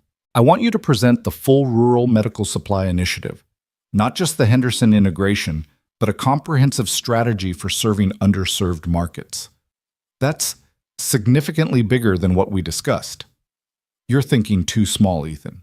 You see the opportunity with Henderson, but there are a dozen other small regional carriers with similar profiles. If we can prove the model with Henderson, we could revolutionize medical logistics for rural America. The scope of it was staggering. Ethan set down his glass, his mind already racing through possibilities. We'd need a dedicated division, specialized training for urban drivers not familiar with rural routes, partnerships with local medical facilities. See, you're already solving it. Alexandra moved to her desk, pulling up something on her computer. I'm promoting Sarah Martinez to deputy director under you. You'll need someone with her financial expertise to make the numbers work. Princeton will handle technical integration. You'll have a team of 15 to start more as needed. This morning I was worried about one acquisition. Now you're talking about transforming an entire market sector. Because this morning you proved you could handle it. Henderson was never just about acquiring a company, Ethan. It was about testing whether you could see the bigger picture. You passed. As Ethan left the building that night, his head spinning with possibilities and responsibilities, he thought about the strange path that had led him here. A week ago, he'd been prepared to beg for an entry-level position. Now he was designing strategies that could affect healthcare access for millions of people. Marcus was asleep when he got home, but there was a drawing on the kitchen table. It showed two stick figures, one tall, one small, standing in front of a tall building. Daddy's work was written in careful 8-year-old handwriting. At the bottom, Marcus had added, "My dad is a hero." Ethan sat at the table staring at the drawing, and for the first time since Lisa's death, he felt like maybe, just maybe, he was becoming the man she'd always believed he could be. Not just surviving, but thriving. Not just providing, but leading. Not just working, but making a difference. Tomorrow would bring new challenges. The Henderson integration alone would test every skill he had and several he'd need to develop. The Rural Medical Supply Initiative was ambitious, bordering on impossible. Jennifer would keep watching, waiting for him to fail. The board presentation loomed like a mountain to climb, but tonight in his small apartment with his son's drawing in his hands, Ethan Morales felt something he hadn't experienced in years, genuine optimism. The storm that had changed his life was over, but the forecast ahead, while challenging, looked bright. His phone buzzed one more time. A text from Richard Henderson. "My drivers want to meet you. They're scared about the acquisition. Would you come to Cincinnati this weekend? Bring your boy if you want.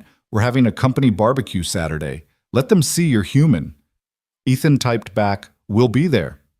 Marcus would love a road trip, and the Henderson drivers needed to see that the man making decisions about their future understood their world. It was exactly the kind of bridge building that spreadsheets and presentations couldn't accomplish. As he got ready for bed, Ethan thought about his father, who'd worked construction until his back gave out, who'd never missed a day until the day he couldn't get up anymore. His father had taught him that work was dignity, that providing for your family was the most important thing a man could do. But now Ethan was learning something his father never had the chance to discover, that sometimes work could be more than survival. Sometimes it could be transformation, not just of your own life, but of others. Sometimes the right person in the right place at the right moment could change everything. The radiator clanged its nightly symphony, but Ethan barely heard it. He was already thinking about Saturday, about standing in front of Henderson's drivers and showing them that their futures were safe in his hands. He thought about the board presentation, about looking those executives in the eye and making them see that profit and purpose didn't have to be mutually exclusive. Most of all, he thought about Marcus, watching him present, seeing his father not as the struggling single parent who could barely make rent, but as someone who stood confidently in front of powerful people and spoke about changing lives. That was worth every late night, every challenge, every moment of imposter syndrome that still occasionally crept in. Because success wasn't just about climbing the corporate ladder, it was about pulling others up with you. And Ethan Morales, who'd stopped to pull a stranger's Mercedes out of the mud, understood that better than most. The drive to Cincinnati began at dawn on Saturday. Marcus, bouncing excitedly in the passenger seat of their rented SUV, Ethan's truck wasn't reliable enough for the 3-hour journey, and the company car felt too formal for a barbecue. The boy had packed his soccer ball, his Nintendo Switch, and approximately half his wardrobe, unable to decide what to wear to meet Dad's new work people. "Are they going to be wearing suits?" Marcus asked for the 10th time as they merged onto I-75. "No, buddy, it's a barbecue. They're truck drivers and warehouse workers, people like Dad used to work with. Regular clothes are fine." But you're their boss now, right? Not exactly. It's complicated. I'm helping make sure they still have jobs when our companies become one company. Marcus considered this with 8-year-old seriousness. So you're like a superhero who saves jobs instead of people. Something like that, Ethan said, though the weight of that responsibility sat heavy on his shoulders. The Henderson facility was in an industrial district outside Cincinnati, a sprawling complex of warehouses and truck bays that had grown organically over 40 years. As they pulled into the parking lot, Ethan saw dozens of big rigs lined up like sleeping giants, American flags and family photos visible in their windshields. The barbecue was already in full swing in a field behind the main warehouse. Picnic tables covered with checkered tablecloths, kids running everywhere, the smell of burgers and hot dogs mixing with diesel fumes and autumn air. It was achingly familiar, like every company picnic Conway Shipping had ever thrown, right down to the cornhole games and the classic rock playing from someone's truck speakers. Richard Henderson spotted them, immediately breaking away from a group of drivers to walk over. His casual clothes jeans and a Henderson Shipping polo shirt made him look less like a CEO and more like what he'd started as a trucker who'd built something from nothing. "Ethan, glad you could make it." He shook hands firmly, then crouched down to Marcus's level. "And you must be the young man I've heard about. You know your dad's pretty famous around here." "He is." Marcus's eyes widened. "Sure is. He's the guy who's going to make sure all these people keep their jobs. That's better than being famous for throwing a football or singing songs, don't you think?" As Henderson led them toward the main gathering, Ethan could feel the eyes on him.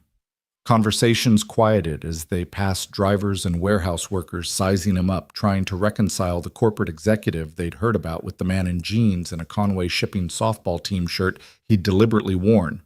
"Listen up, everyone," Henderson called out, and the crowd gradually quieted. "This is Ethan Morales from Hayes Global. He's running the integration, which is a fancy way of saying he's the guy who decides what happens to all of us. I wanted you to meet him, ask him questions, and understand that he's not some suit who's never loaded a truck." "How many trucks you loaded then?" The question came from a burly driver with arms like tree trunks and skepticism written across his weathered face. "First truck I loaded was in 2011. Ethan replied, his voice carrying across the field. "Peterson Freight Dock 7 Milwaukee facility. 40,000 pounds of automotive parts in the middle of July with no AC in the warehouse. Last truck I loaded was 8 days ago, actually. Helped my neighbor move, and trust me, a 26-foot U-Haul full of furniture is harder than any commercial load I ever handled." That got a few chuckles, and the tension eased slightly. "What about our routes?" A woman in her 50s stepped forward, worry etched in her features. "I've been driving the Lima to Columbus medical run for 12 years. I know every hospital loading dock, every night shift supervisor, every shortcut when there's construction. Is some computer going to tell me I'm doing it wrong?" "Ma'am, what's your name?" Ethan asked. "Dorothy. Dorothy Sanderson." "Dorothy, that knowledge you have, that's worth more than any algorithm we could develop. Hayes Global has great technology, but technology doesn't know that St. Mary's Hospital's dock freezes in winter, and you need to use the side entrance. It doesn't know that Columbus General always runs emergency orders on Tuesday nights. You do. We'd be idiots to lose that. So you're keeping our routes." "We're keeping the drivers who know them. The routes might get more efficient with our planning software, but the human element that stays." An older man raised his hand. "What about the trucks? No offense to Mr. Henderson, but we're driving some pretty old equipment." Richard started to speak, but Ethan stepped forward. "Fair question. I've seen the maintenance reports. Average age of the fleet is 12 years, some trucks pushing 20. Here's what I can promise: within the first year, every truck over 15 years old gets replaced. Not with basic models either. Proper sleeper cabs for the long-haul folks, state-of-the-art safety features, the works." "That's expensive," someone called out. "Know what's more expensive? Breakdowns, accidents, losing good drivers because we don't give them proper equipment." Ethan found himself falling into the rhythm he'd used in warehouse safety meetings. "I've driven old trucks. I know what it's like when the AC doesn't work in summer, when the heating's shot in winter, when you're white-knuckling it through rain because the wipers are barely functional.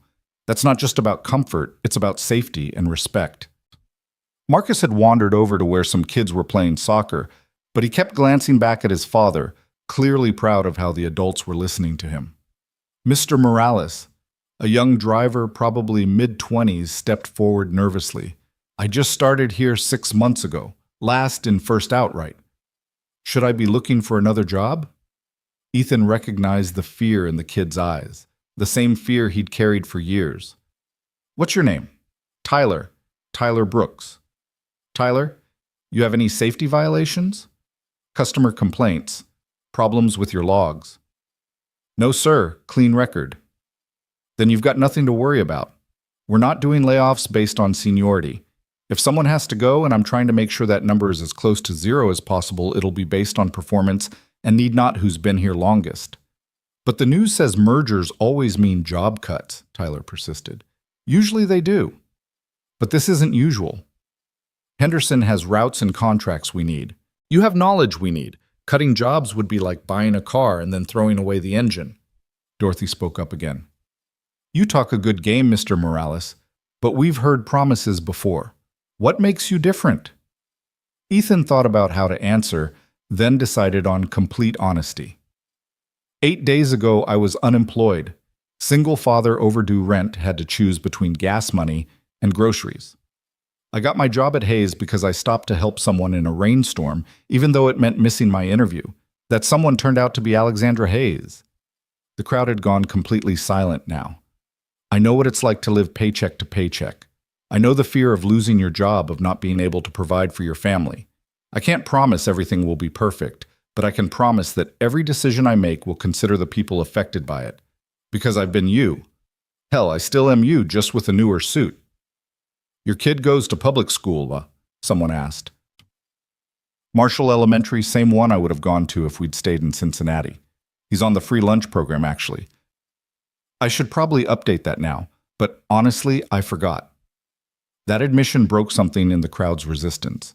These were people who understood forgetting to update paperwork, who knew what free lunch programs meant, who recognized one of their own, even if he was wearing a different uniform now. The questions continued for another hour, ranging from technical concerns about system integration to worries about health insurance changes. Ethan answered them all, sometimes admitting he didn't have all the answers yet, but promising to find them. Marcus had joined the soccer game fully, now showing off the moves he'd learned at the YMCA, and Ethan felt a profound sense of rightness about the whole scene. As the sun began to set, Richard pulled Ethan aside. You did good today. They trust you, and that's not easy to earn. But they trust that I understand their world. Whether I can deliver on the promises, that's what matters. You know, when I started this company, it was just me and one truck. Built it up over 40 years, and now I'm watching it get absorbed by a corporation. Should break my heart, but watching you talk to my people, maybe this is how it was supposed to go. It doesn't have to be an ending, Richard. It can be an evolution. The older man smiled. You sound like my daughter. She's been telling me for years that we needed to modernize or die. Maybe being part of Hayes is how we modernize without losing our soul. That's the plan. As they were preparing to leave, Dorothy Sanderson approached with a small group of drivers. Mr. Morales, we were talking. Would you be willing to ride along on some of our routes? See what we actually do, the challenges we face that don't show up in reports. When? I do the Monday morning medical run. Leaves at 4 a.m., gets back around 2 p.m. It's not glamorous. I'll be there, Ethan said immediately. Text me the details. As they drove back to Columbus in the darkness, Marcus was full of stories about the kids he'd played with, the hot dogs he'd eaten, the truck he'd gotten to sit in. Dad, those people really like you, he said sleepily. I hope so, buddy. That lady Dorothy, she said you're going to save their jobs. Are you... I'm going to try. Mom would say that's all anyone can do, try their best. Ethan reached over and squeezed his son's shoulder. Yeah, she would say that. Sunday was supposedly a day off, but Ethan spent it preparing for the week ahead. The ride-along with Dorothy, 3 integration meetings, a conference call with potential investors interested in the Rural Medical Initiative in preparation for the board presentation. Patricia had sent him a dozen files to review, and Sarah had added financial projections that needed his approval. But he made time for Marcus, too. They went to the park, played catch, and had dinner at their favorite pizza place, which now felt oddly humble compared to the restaurants his corporate card could access. Dad, are we rich now? Marcus asked over pepperoni pizza. We're comfortable. We can pay our bills, save for college, not worry about every dollar. But rich is about more than money. Like what? Like having work that matters, having people who trust you, having the chance to help others. Ethan thought about his own father, who defined rich as not having to check the price at the grocery store. By that measure, yes, they were rich now. Monday's 4 a.m. alarm came too soon, but Ethan was at the Henderson facility by 3:45 wearing jeans and steel-toed boots he'd kept from his warehouse days. Dorothy was already doing her pre-trip inspection on a well-worn Freightliner that had seen better days. Didn't think you'd actually show, she said, not looking up from checking the tire pressure. I said I would. Plenty of executives say things they don't mean. I'm not plenty of executives. She straightened up, studying him. No, I guess you're not. Climb in. We've got 6 hospitals to hit before noon, and the first one has a critical shipment of cardiac stents that absolutely cannot be late. The inside of the truck was exactly as Ethan remembered from his brief stint as a driver, worn seats patched with duct tape, a CB radio crackling with early morning chatter photos of family members taped to the dashboard. Dorothy had pictures of what looked like grandchildren, a purple heart, from what must have been her military service, and a small cross hanging from the rearview mirror. As they pulled onto the highway, the sky still dark, Dorothy began explaining her route with the precision of someone who'd perfected every detail. First stop, Lima General. They've got a narrow dock, and you have to back in at an angle because of the dumpsters they refuse to move. Been asking them for 5 years to relocate those things, but hospitals don't listen to truck drivers. What if Hayes Global asked them? Dorothy snorted. You think a big corporation carries more weight than a truck driver? I think a corporation that controls their medical supply chain might get their attention. She glanced at him sideways. You'd use that leverage for something as small as moving dumpsters. Small to who? Not to the driver who has to navigate around them 5 days a week. Not to the hospital when a delivery gets delayed because a new driver couldn't manage the approach. They drove in comfortable silence for a while, the highway empty except for other trucks beginning their workday. The CB chatter was familiar drivers warning each other about speed traps, construction zones, weather conditions ahead. It was a community Ethan realized, one that existed parallel to the corporate world, but was just as vital. Tell me about the other drivers, Ethan said. The ones who are really worried about the merger. Dorothy sighed. Tom Martinez, he's got a special needs kid. Henderson's insurance covers the therapy, and he's terrified Hayes will switch to a plan that doesn't. Sarah Williams, she's putting 2 kids through college on a driver's salary. Any pay cut would mean they'd have to drop out. Jimmy Chen, he's 62, too young to retire, but old enough that finding another job would be nearly impossible. Make a list, Ethan said, pulling out his phone to take notes. Everyone with specific concerns. I'll address each one personally. You can't solve everyone's problems. No, but I can try. And the ones I can't solve, at least they'll know someone listened. Lima General appeared in the pre-dawn darkness, its emergency room lights blazing. Dorothy expertly maneuvered the truck into the impossible loading dock, and Ethan jumped out to help unload. The hospital's receiving clerk, a tired-looking man named Frank, did a double take. Dorothy, who's your helper? Frank, meet Ethan Morales. He's the Hayes Global executive running the merger. Frank nearly dropped his clipboard. An executive is doing ride-alongs. Apparently this one does, Dorothy said with something that might have been pride.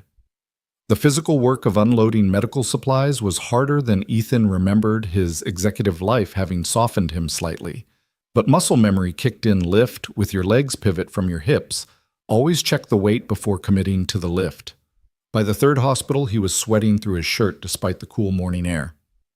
You're keeping up better than I expected, Dorothy admitted as they pulled into Columbus General. I've loaded trucks in worse conditions. July in Phoenix, no AC in the warehouse, 100-pound boxes of machine parts. Why'd you leave that life? I didn't choose to at first. Got promoted to supervisor, then manager, worked my way up. But I never forgot what the actual work felt like. Too many executives do. At Columbus General, they encountered a problem. The shipment of insulin was supposed to be refrigerated, but the cooling unit on Dorothy's truck had failed somewhere between hospitals. Shit, Dorothy muttered, checking the temperature gauge. It's borderline. Might still be good, But if they reject it, they have to reject it, Ethan said. Patient safety comes first, but here's what we're going to do. He pulled out his phone and called Sarah Martinez, who answered despite it being 7 a.m. Sarah, I need a refrigerated truck at Columbus General in 30 minutes with a replacement insulin shipment. Pull it from our Columbus warehouse. Ethan, that's Hayes' inventory, not Henderson. We're one company in 4 weeks. Make it happen. He hung up and turned to Dorothy. We'll wait for the replacement. Document everything for insurance, and I'll make sure this doesn't count against your performance record. This cooling unit has been failing for months. Richard knows, but repairs are expensive. Not as expensive as losing a shipment of insulin, or losing a contract because we couldn't deliver. Ethan made another note. Every truck gets a maintenance review this week. Anything critical gets fixed immediately. The replacement truck arrived in 25 minutes, Sarah having worked her magic. The hospital never knew how close they'd come to not receiving critical medication. As they transferred the insulin, Dorothy watched Ethan with an expression he couldn't quite read. You didn't have to do that. Could have let me take the hit shown Henderson's weaknesses to justify changes. That's not how I work. No, she said softly. I'm beginning to see that. The rest of the route went smoothly, and Dorothy shared stories from her 12 years on the road. She talked about delivering cancer medications to a small rural hospital and seeing the same patients week after week, watching some recover and others fade. She spoke of driving through blizzards because dialysis supplies couldn't wait for better weather. She described the night she'd broken protocol to deliver an emergency heart medication directly to a patient's home because the hospital's order had been delayed. That's the part corporate never understands, she said as they headed back to Cincinnati.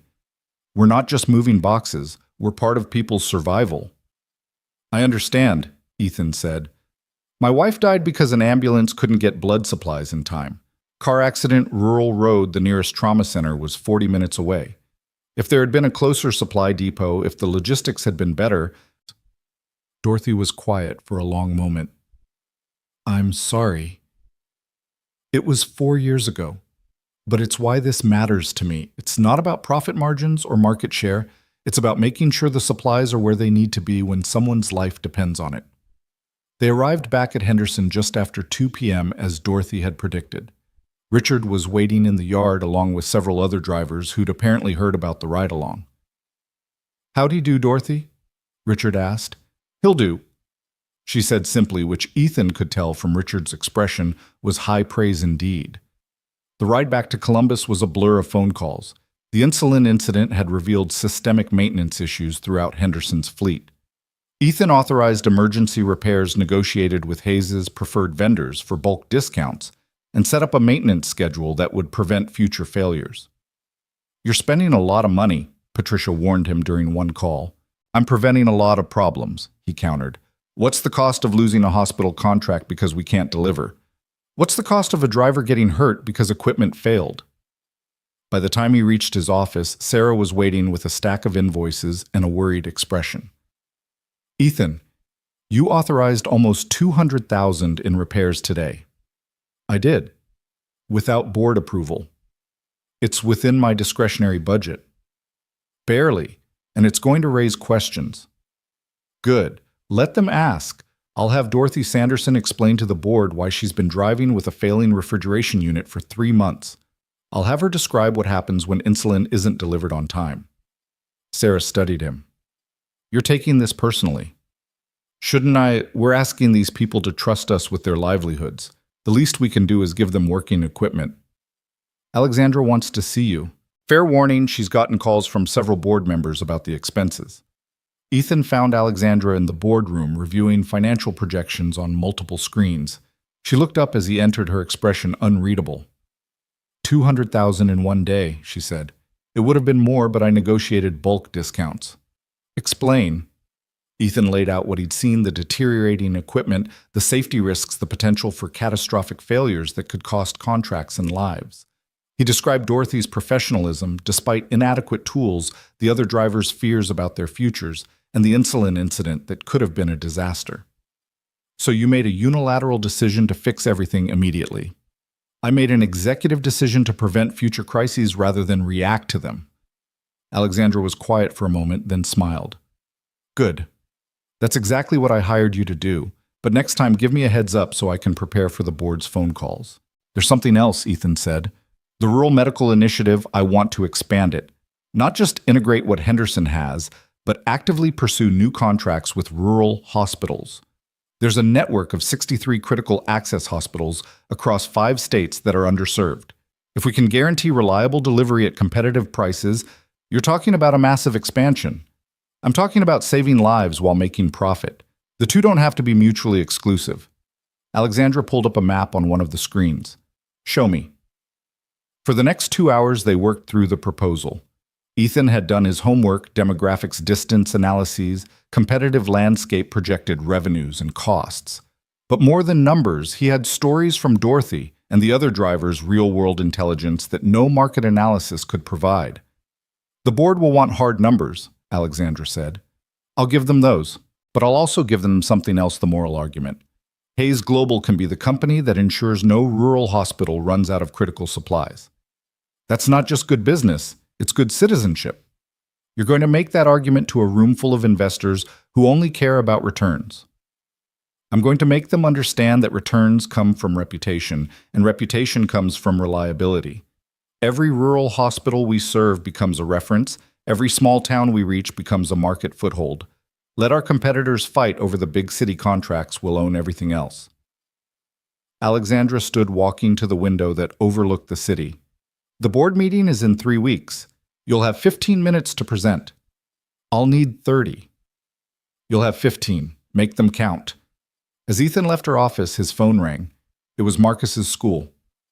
Mr. Morales, this is Principal Johnson. There's been an incident with Marcus. Ethan's heart stopped. Is he okay? He's fine, but he was in a fight. We need you to come in. The drive to the school was agony, every worst-case scenario playing through Ethan's mind. Marcus had never been in a fight, had always been the quiet kid who avoided conflict. He found Marcus in the principal's office, sporting a split lip and defiant eyes. Another boy sat across the room with a black eye, his parents already present and looking furious. Mr. Morales, Principal Johnson began, Marcus punched Timothy here during recess. He said Dad was a liar, Marcus burst out. He said there's no way a truck driver became a director in 1 week, that Dad was making it up to seem important. Timothy's father, wearing a suit that screamed middle management, snorted. Can you blame him? Does sound far-fetched.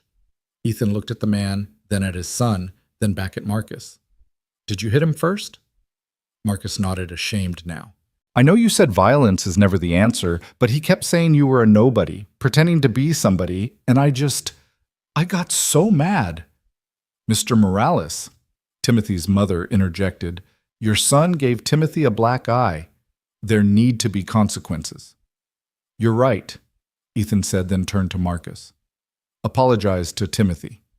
But Dad, now.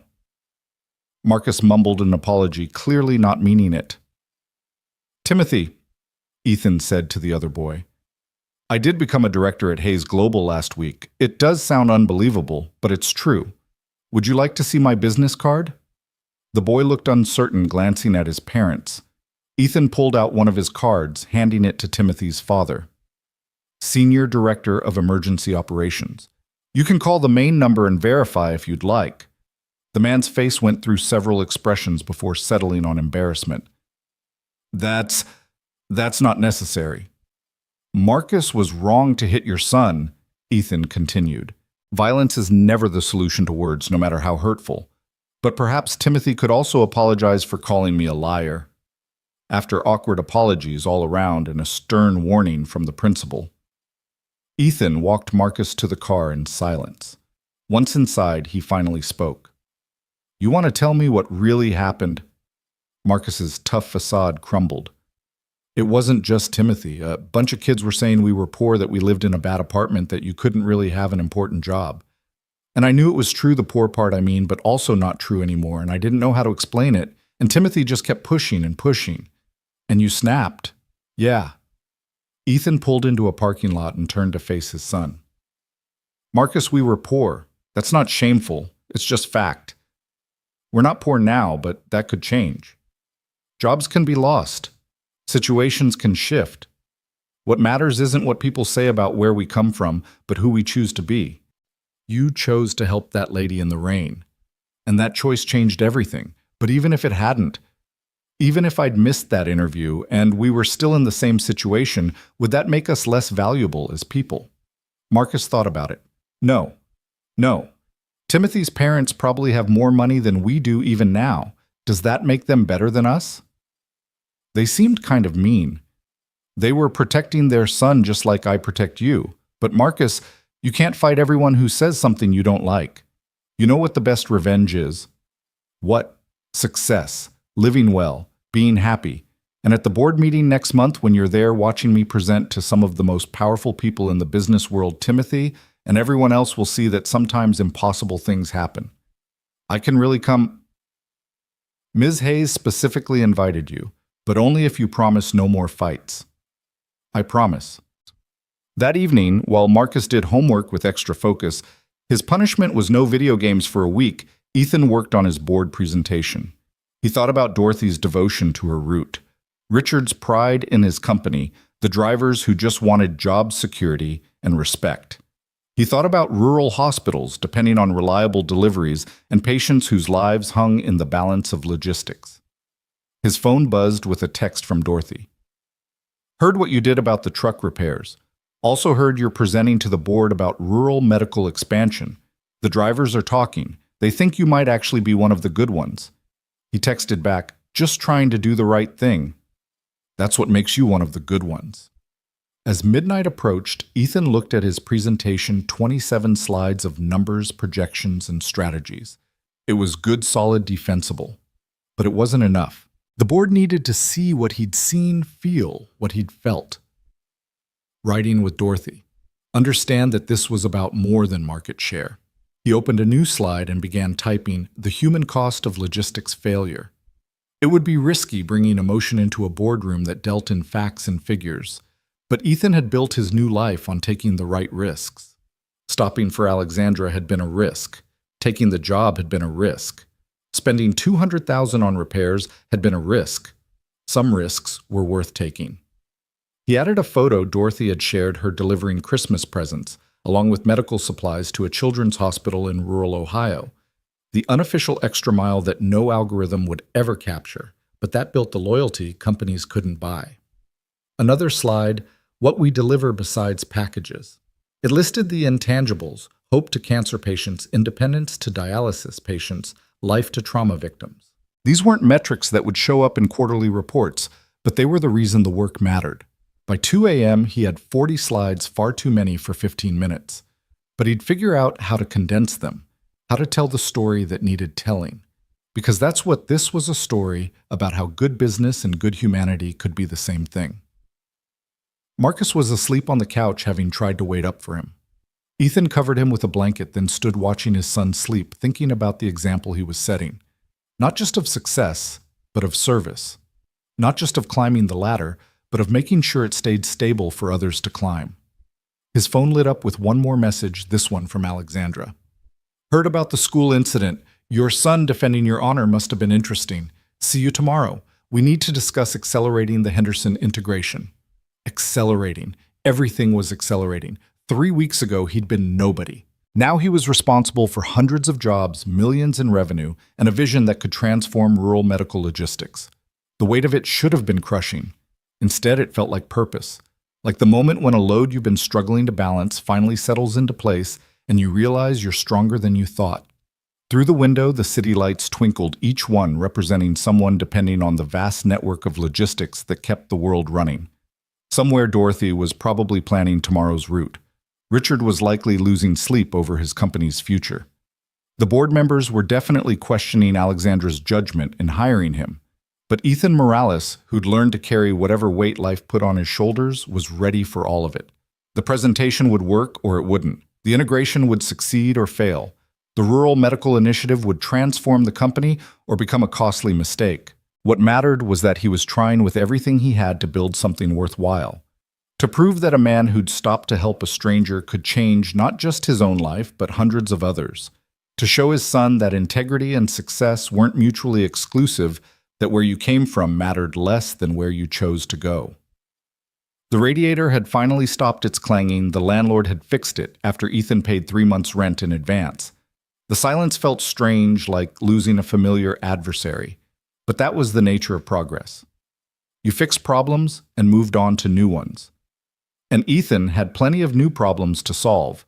Tomorrow would bring integration meetings, personnel decisions, and the constant balance of corporate demands and human needs. But tonight, with his son safe and his purpose clear, he felt ready for whatever storms lay ahead.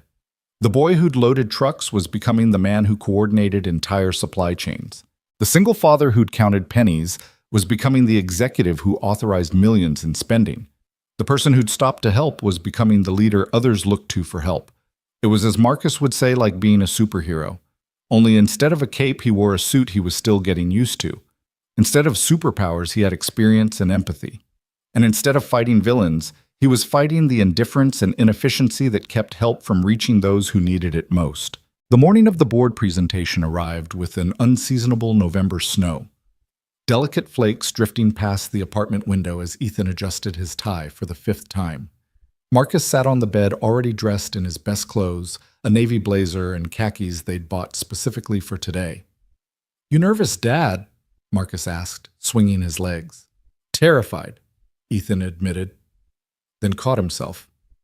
"I mean, a little nervous. Mom used to say being nervous means you care about doing good." "Your mom was smart." Ethan sat beside his son, remembering Lisa's way of simplifying complex emotions into manageable truths. "You remember what we talked about. During the presentation, you need to sit quietly." "I know, Dad. Mrs. Chen already gave me the lecture twice." Marcus grinned. "She also said to imagine everyone in their underwear if I get bored. Mrs. Chen said that she says it works for her at her senior center meetings." The drive to Hayes Global felt different this morning. The security guard waved them through with a respectful nod, and Ethan's reserved parking spot, still surreal to have one, was clear, despite the accumulating snow. As they walked through the lobby, several employees recognized him and offered encouraging smiles. Word had spread about the Henderson integration, about the truck repairs, about the executive who actually rode along on delivery routes. Patricia met them at the elevator, her usually composed face showing hints of concern. "The board members are already gathering. Richard Henderson arrived an hour ago. He's been talking to them." "Talking about what?" "The integration. He brought Dorothy Sanderson with him." Ethan's stomach dropped. If Henderson was having second thoughts, if he was poisoning the board against the expansion plan, where are they? "Executive Lounge, 35th floor." "But Ethan, your presentation isn't for another hour." He was already moving toward the elevator, Marcus hurrying to keep up. "Keep my time slot. I'll be ready." The Executive Lounge was a space Ethan had never entered, all leather and mahogany oil paintings of previous CEOs watching from the walls. Richard Henderson stood near the window, speaking earnestly to 3 board members Ethan recognized from photos: David Chang, the lead investor, Margaret Sterling, former Secretary of Commerce, and James Wright, who ran his own logistics empire before joining Hayes's board. Dorothy stood slightly apart, looking uncomfortable, in business attire instead of her usual driver's uniform. She spotted Ethan first and gave him a subtle nod that he couldn't quite interpret. "Ah, Morales." Wright called out, his voice carrying the authority of someone used to being obeyed. "Henderson here was just telling us about your roadside assistance last Monday." "The ride-along," Ethan corrected carefully. "I wanted to understand the operational challenges firsthand, and authorized $200,000 in repairs on the spot." Chang added, his tone neutral, but his eyes sharp. "That's quite a financial commitment without board consultation." Before Ethan could respond, Dorothy stepped forward. "May I say something?" The board members looked surprised. Drivers didn't typically speak in executive lounges, but Sterling nodded. "Please, Ms. Sanderson. Dorothy Sanderson. I've been driving medical routes for 12 years, and in all that time, no executive has ever asked me what I need to do my job better. They've told me sure. Mandated new procedures, installed tracking systems, cut costs, but asked never, until Mr. Morales." She pulled out her phone, scrolling to something. "This is a photo from 3 years ago. That's me changing a tire in a blizzard because the company couldn't afford proper winter maintenance. This is from last year, delivering insulin in a truck with no working refrigeration during a heat wave, using bags of gas station ice to keep it cool. And this, she showed another image. This is my truck as of yesterday. New tires, working refrigeration, proper safety equipment. First time in 5 years everything actually works. Wright leaned forward. And you attribute this to Morales. I attribute it to having someone in charge who understands that we're not just moving boxes, we're keeping people alive. He gets that because he's done the work. Chang turned to Richard. And you support this approach. Even though it's costing your company money, it doesn't have, Richard smiled slightly. My company hasn't had money for proper maintenance in 2 years. We've been surviving on reputation and driver dedication. Ethan's investment isn't just fixing trucks, it's showing my people that Hayes Global values them. You can't buy that kind of loyalty. Actually, Wright said dryly, it sounds like you can, for about $200,000. With respect, Mr. Wright, Ethan interjected, finding his voice, you can't buy it. You can only earn it. The money just demonstrates commitment. The loyalty comes from following through. Margaret Sterling studied him with interest. Young man, and you are remarkably young for this position, Alexandra's faith in you is evident. But the board needs more than faith. We need results. Then let me show you results, Ethan said. My presentation isn't just about rural medical expansion. It's about transforming how Hayes Global thinks about logistics. We'll see in an hour, Chang said, but his expression had softened slightly. As the board members dispersed, Dorothy approached Ethan. I hope I didn't overstep. You said exactly what needed saying. Thank you. She glanced at Marcus, who'd been silently absorbing everything. This your boy. Marcus, this is Ms. Dorothy. She drives the trucks that deliver medicine to hospitals. Marcus's eyes widened. Like an ambulance, Dorothy laughed. Kind of, but I deliver before people get sick so they have what they need when they do. Your dad's making sure I can keep doing that. Cool, sir, Marcus said. Then looked up at his father with something approaching awe. The hour before the presentation passed in a blur. Patricia brought updated figures showing that the Henderson integration was actually ahead of schedule. Drivers were volunteering for overtime to help with the transition, seeing it as an investment in their own futures. Sarah had run new projections based on the rural hospital contacts Ethan had made, and the numbers were even better than anticipated. Nervous? Alexandra asked, appearing in his office doorway minutes before the presentation. My son asked me the same thing this morning, and terrified, but ready. She smiled. Good. Confidence without fear is just arrogance. Fear without confidence is paralysis. You found the balance. She looked at Marcus, who was practicing sitting still in one of the office chairs. Mr. Marcus, are you ready to see your father change some minds? Yes, ma'am, Marcus said formally, making both adults smile. The boardroom was intimidating by design, a massive oval table surrounded by 20 leather chair screens on every wall, windows offering a commanding view of the city. The board members were already seated, their faces ranging from curious to skeptical. In addition to those he'd met earlier, there were another dozen people, investors, advisors, senior executives. Ethan took his position at the head of the table, his presentation remote feeling small in his hand. Marcus sat in a chair against the wall between Patricia and Alexandra, his eyes wide but his posture perfect. Ladies and gentlemen, Ethan began, his voice steadier than he'd expected. I'm here to talk to you about the future of Hayes Global. Not the next quarter or the next year, but the next decade. And it starts with understanding that logistics isn't about moving things, it's about connecting lives. He clicked to his first slide, a map of the United States with dots representing hospitals. Green dots for major metropolitan hospitals, red for rural facilities. The green dots are where we make our money. The red dots are where we make our difference. Today I'm proposing we do both. For the next 10 minutes, he laid out the numbers with Sarah's precision market-size growth potential competitive advantages. The board members took notes, asked pointed questions about margins and scalability. It was going well, but not great, the kind of presentation that might get approved, but wouldn't inspire. Then Ethan switched tactics. Let me tell you about Betty Morrison, he said, pulling up a photo Dorothy had shared, an elderly woman in a hospital bed, smiling, despite obvious illness. She lives in Murray, Kentucky, population 367. Every week she needs dialysis supplies delivered to the regional clinic 40 miles from her home. Last winter, those supplies were 3 days late because the logistics company serving the area decided the route wasn't profitable enough to maintain during a snowstorm. He clicked to the next slide. Betty Morrison died waiting for those supplies. The room went silent. This isn't just about her. There are thousands of Betty Morrisons across rural America, people whose lives depend on reliable medical logistics, but who live in areas deemed unprofitable by traditional metrics. James Wright interrupted. With respect, Mr. Morales, we're not a charity. We have obligations to our shareholders. You're right, Ethan agreed, surprising him. Which is why I'm not proposing charity. I'm proposing strategic market domination through service excellence.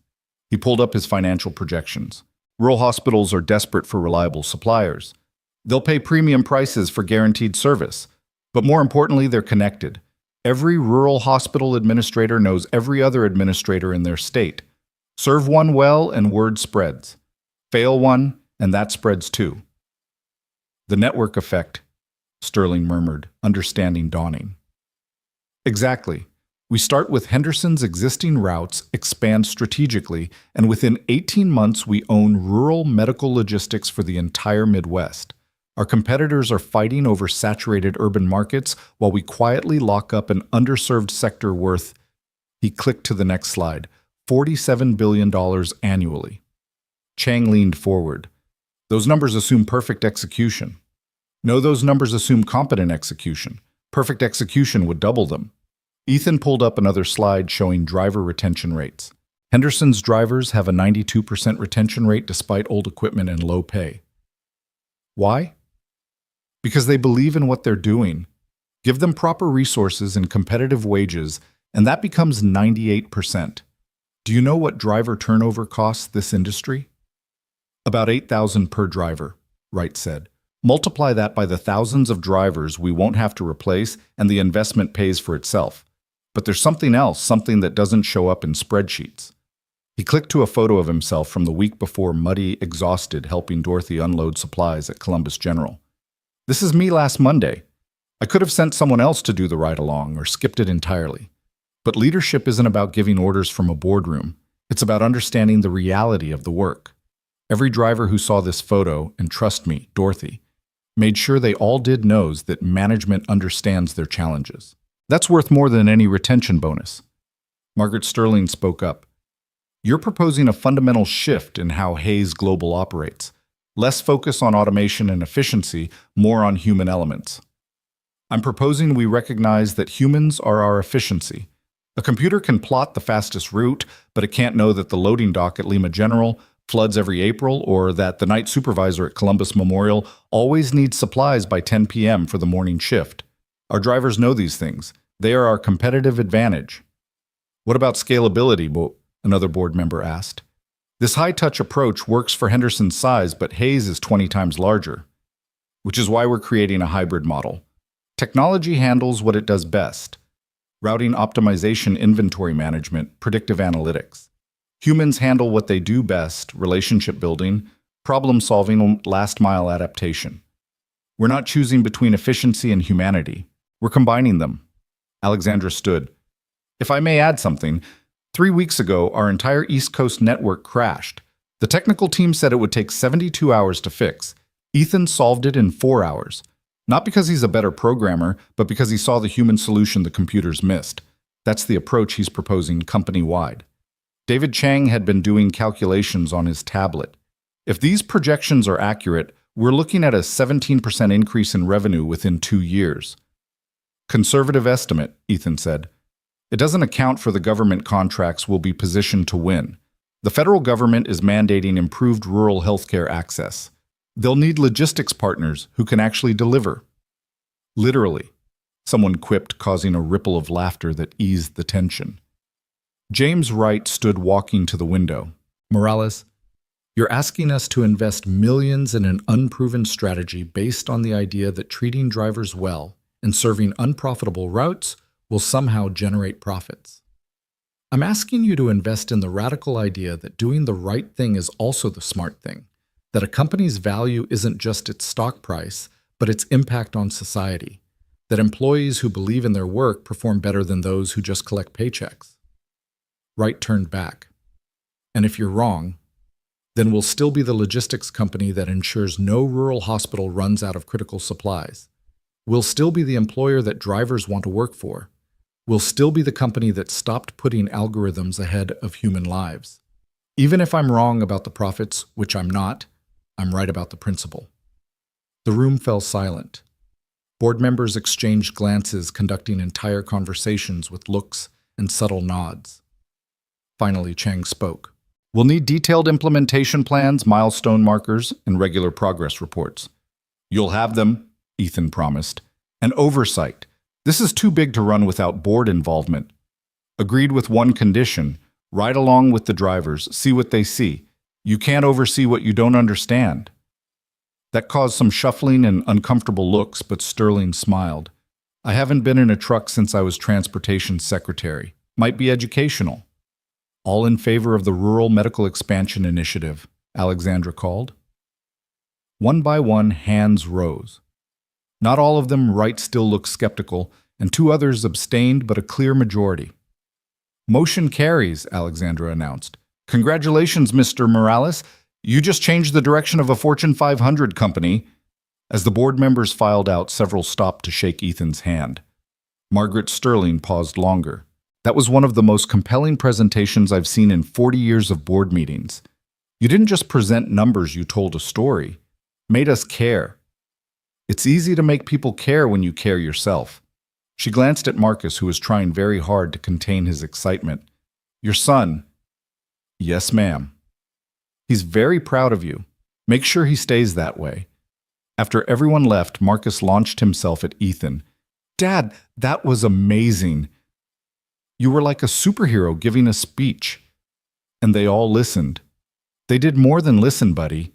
They agreed to help a lot of people. Alexandra approached, her professional mask slipping to reveal genuine warmth. You exceeded every expectation. The Betty Morrison story, that was brilliant. It was true. Dorothy told me about her. The best stories always are. She looked at Marcus. Your father just secured funding for a project that will affect millions of lives. You should be very proud.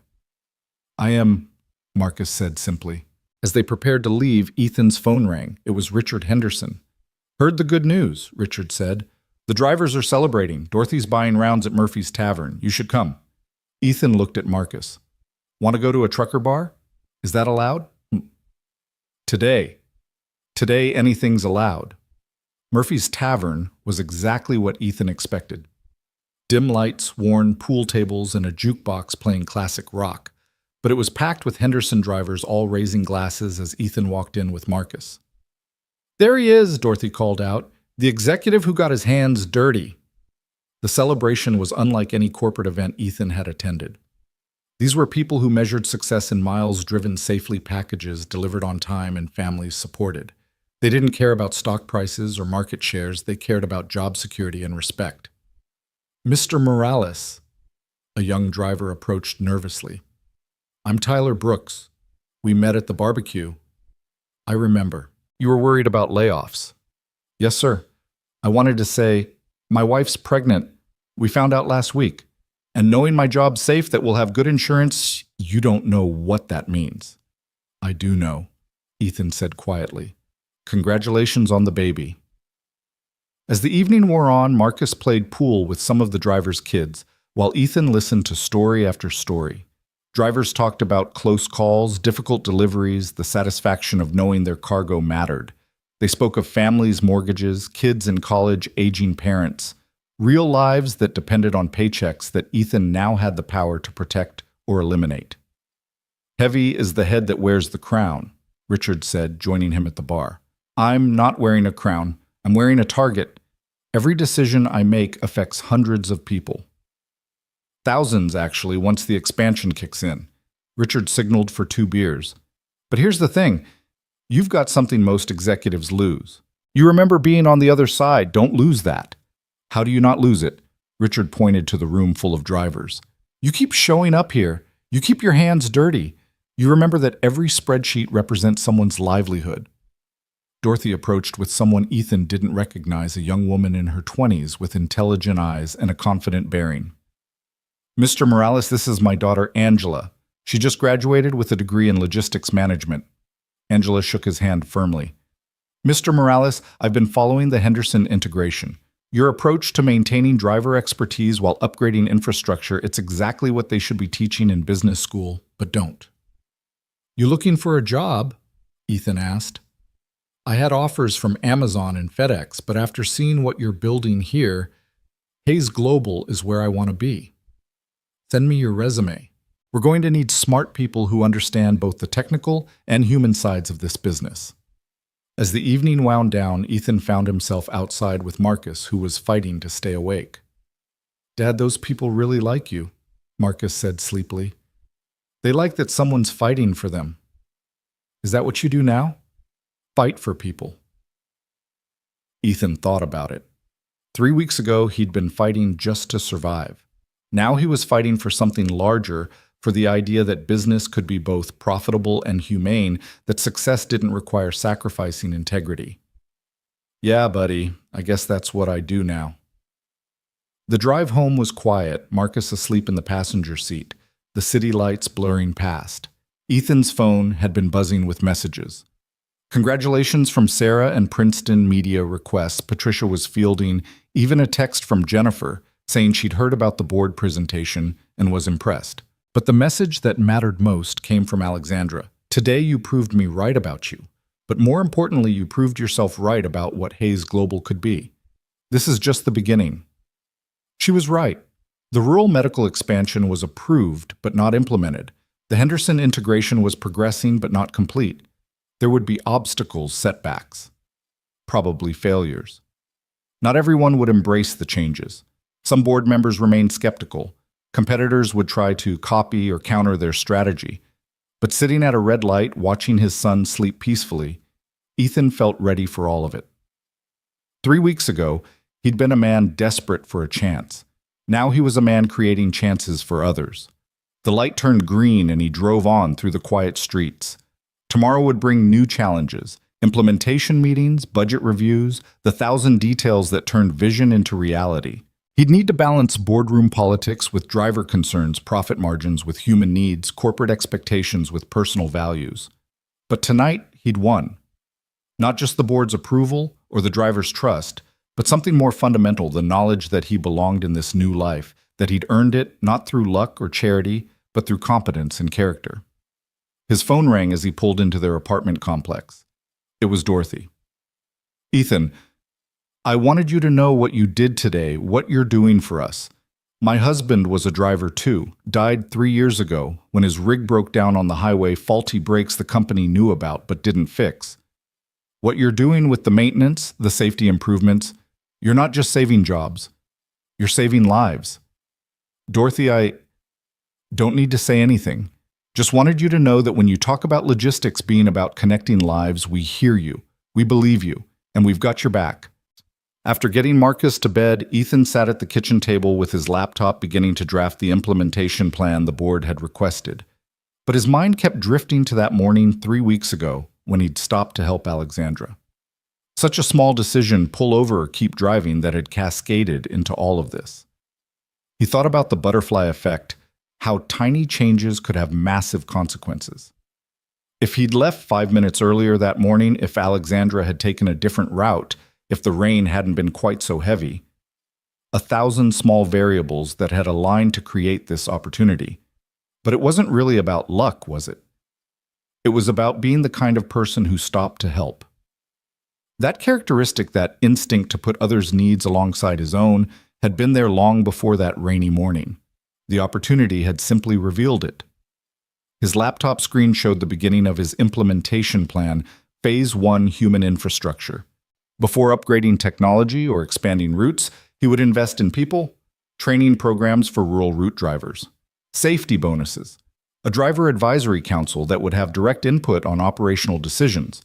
It was unconventional, possibly naive, definitely risky. But it was right. And Ethan had learned that doing the right thing consistently and courageously had a way of working out. A text from Marcus's teacher appeared. Heard about your presentation from Principal Johnson. The whole school's talking about Marcus's dad, the hero executive. He was beaming all day. Hero executive. Ethan shook his head at the phrase. He wasn't a hero, he was just someone trying to do his job well while remembering what it felt like to need someone to do their job well for him. But if Marcus wanted to see him as a hero, if the drivers needed someone to believe in, if the board expected miracles, well, he'd given up more comfortable positions for worse reasons. The radiator in the new apartment they'd moved the previous weekend hummed quietly efficiently. Nothing like the clanging monster of their old place. But Ethan found himself missing that sound, that reminder of where they'd come from. Success, he was learning, wasn't about forgetting your struggles, but about using them to understand others. Tomorrow, the real work would begin. Turning promises into reality, vision into execution, hope into tangible change. There would be setbacks, there always were. Some rural hospitals might resist change. Some drivers might struggle with new technology. Some board members might push back on costs. But tonight, in the quiet of his new apartment with his son, safe and his future secure, Ethan Morales allowed himself a moment of satisfaction. He'd traveled from loading dock to boardroom in 3 weeks. He'd transformed a personal crisis into an opportunity to help hundreds of others. He'd shown his son that integrity and success weren't mutually exclusive. The computer screen glowed with plans and projections, strategies, and spreadsheets. But behind all the corporate language and financial models was something simpler. A man who'd stopped to help someone in the rain, and in doing so had discovered not just a job, but a purpose. The storm that had brought Alexandra Hayes into his life had passed, but its effects rippled outward like waves on water. Each driver whose job was saved, each rural hospital that received reliable deliveries, each family that stayed together because a parent kept their employment. They were all connected to that moment on the highway when Ethan chose help over self-interest.